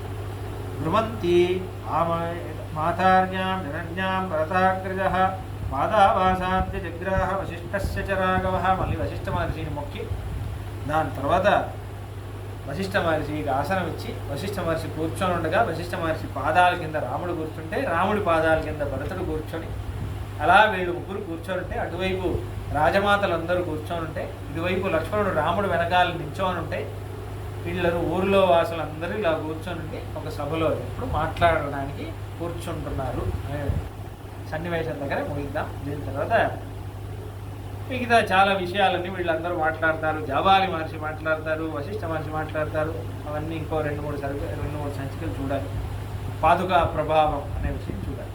మంగళం కోసలేంద్రాయ మహనీయ గుణాబ్దయే చక్రవర్తి తనూజాయ సార్వభౌమాయ మంగళం ఏమేతత్పురావృత్తం ఆఖ్యానం భద్రమస్త్వః ప్రత్యాహృత విశ్రబ్దం పరం విష్ణో ప్రవృత్తతాం లాభస్తేషాం జేస్తేషాం సుఖస్తేషాం పురావః येषाम् इन्दीवरस्यामो हृदयेषु प्रतिष्ठितः काले वृषदुपर्जन्यः पृथिवी यस्यशालिनी देशोऽयं क्षोभरहितो ब्राह्मणाः सन्तु निर्भयाः कावेरीवर्धतां काले काले वर्षतु वासवः श्रीरङ्गनाथो जयतु श्रीरङ्गश्रीश्च वर्धतां स्वस्ति प्रजाभ्यः परिपालयन्तां न्यायेन मार्गेण महिषाः गोब्राह्मणेभ्यः शृणुमस्तु नित्यं लोकाः समस्ताः सुखिनो भवन्तु चतुर्मुखेश्वरमुखैः पुत्रपौत्रादिशालिने नमः सीतास्मेताय रामाय गृहमेदिने जयति राजसूक्तिः जयति मुकुन्दस्य पादुकायुगळि तदुभयजनास्त्रिवेदीं वन्द्यन्तो जयन्ति भूषन्तः कवितार्किकसिंहाय कल्याणगुणशालिने श्रीमते वेङ्कटेशाय वेदान्तगुरवे नमः। जय श्रीराम। जय श्रीराम।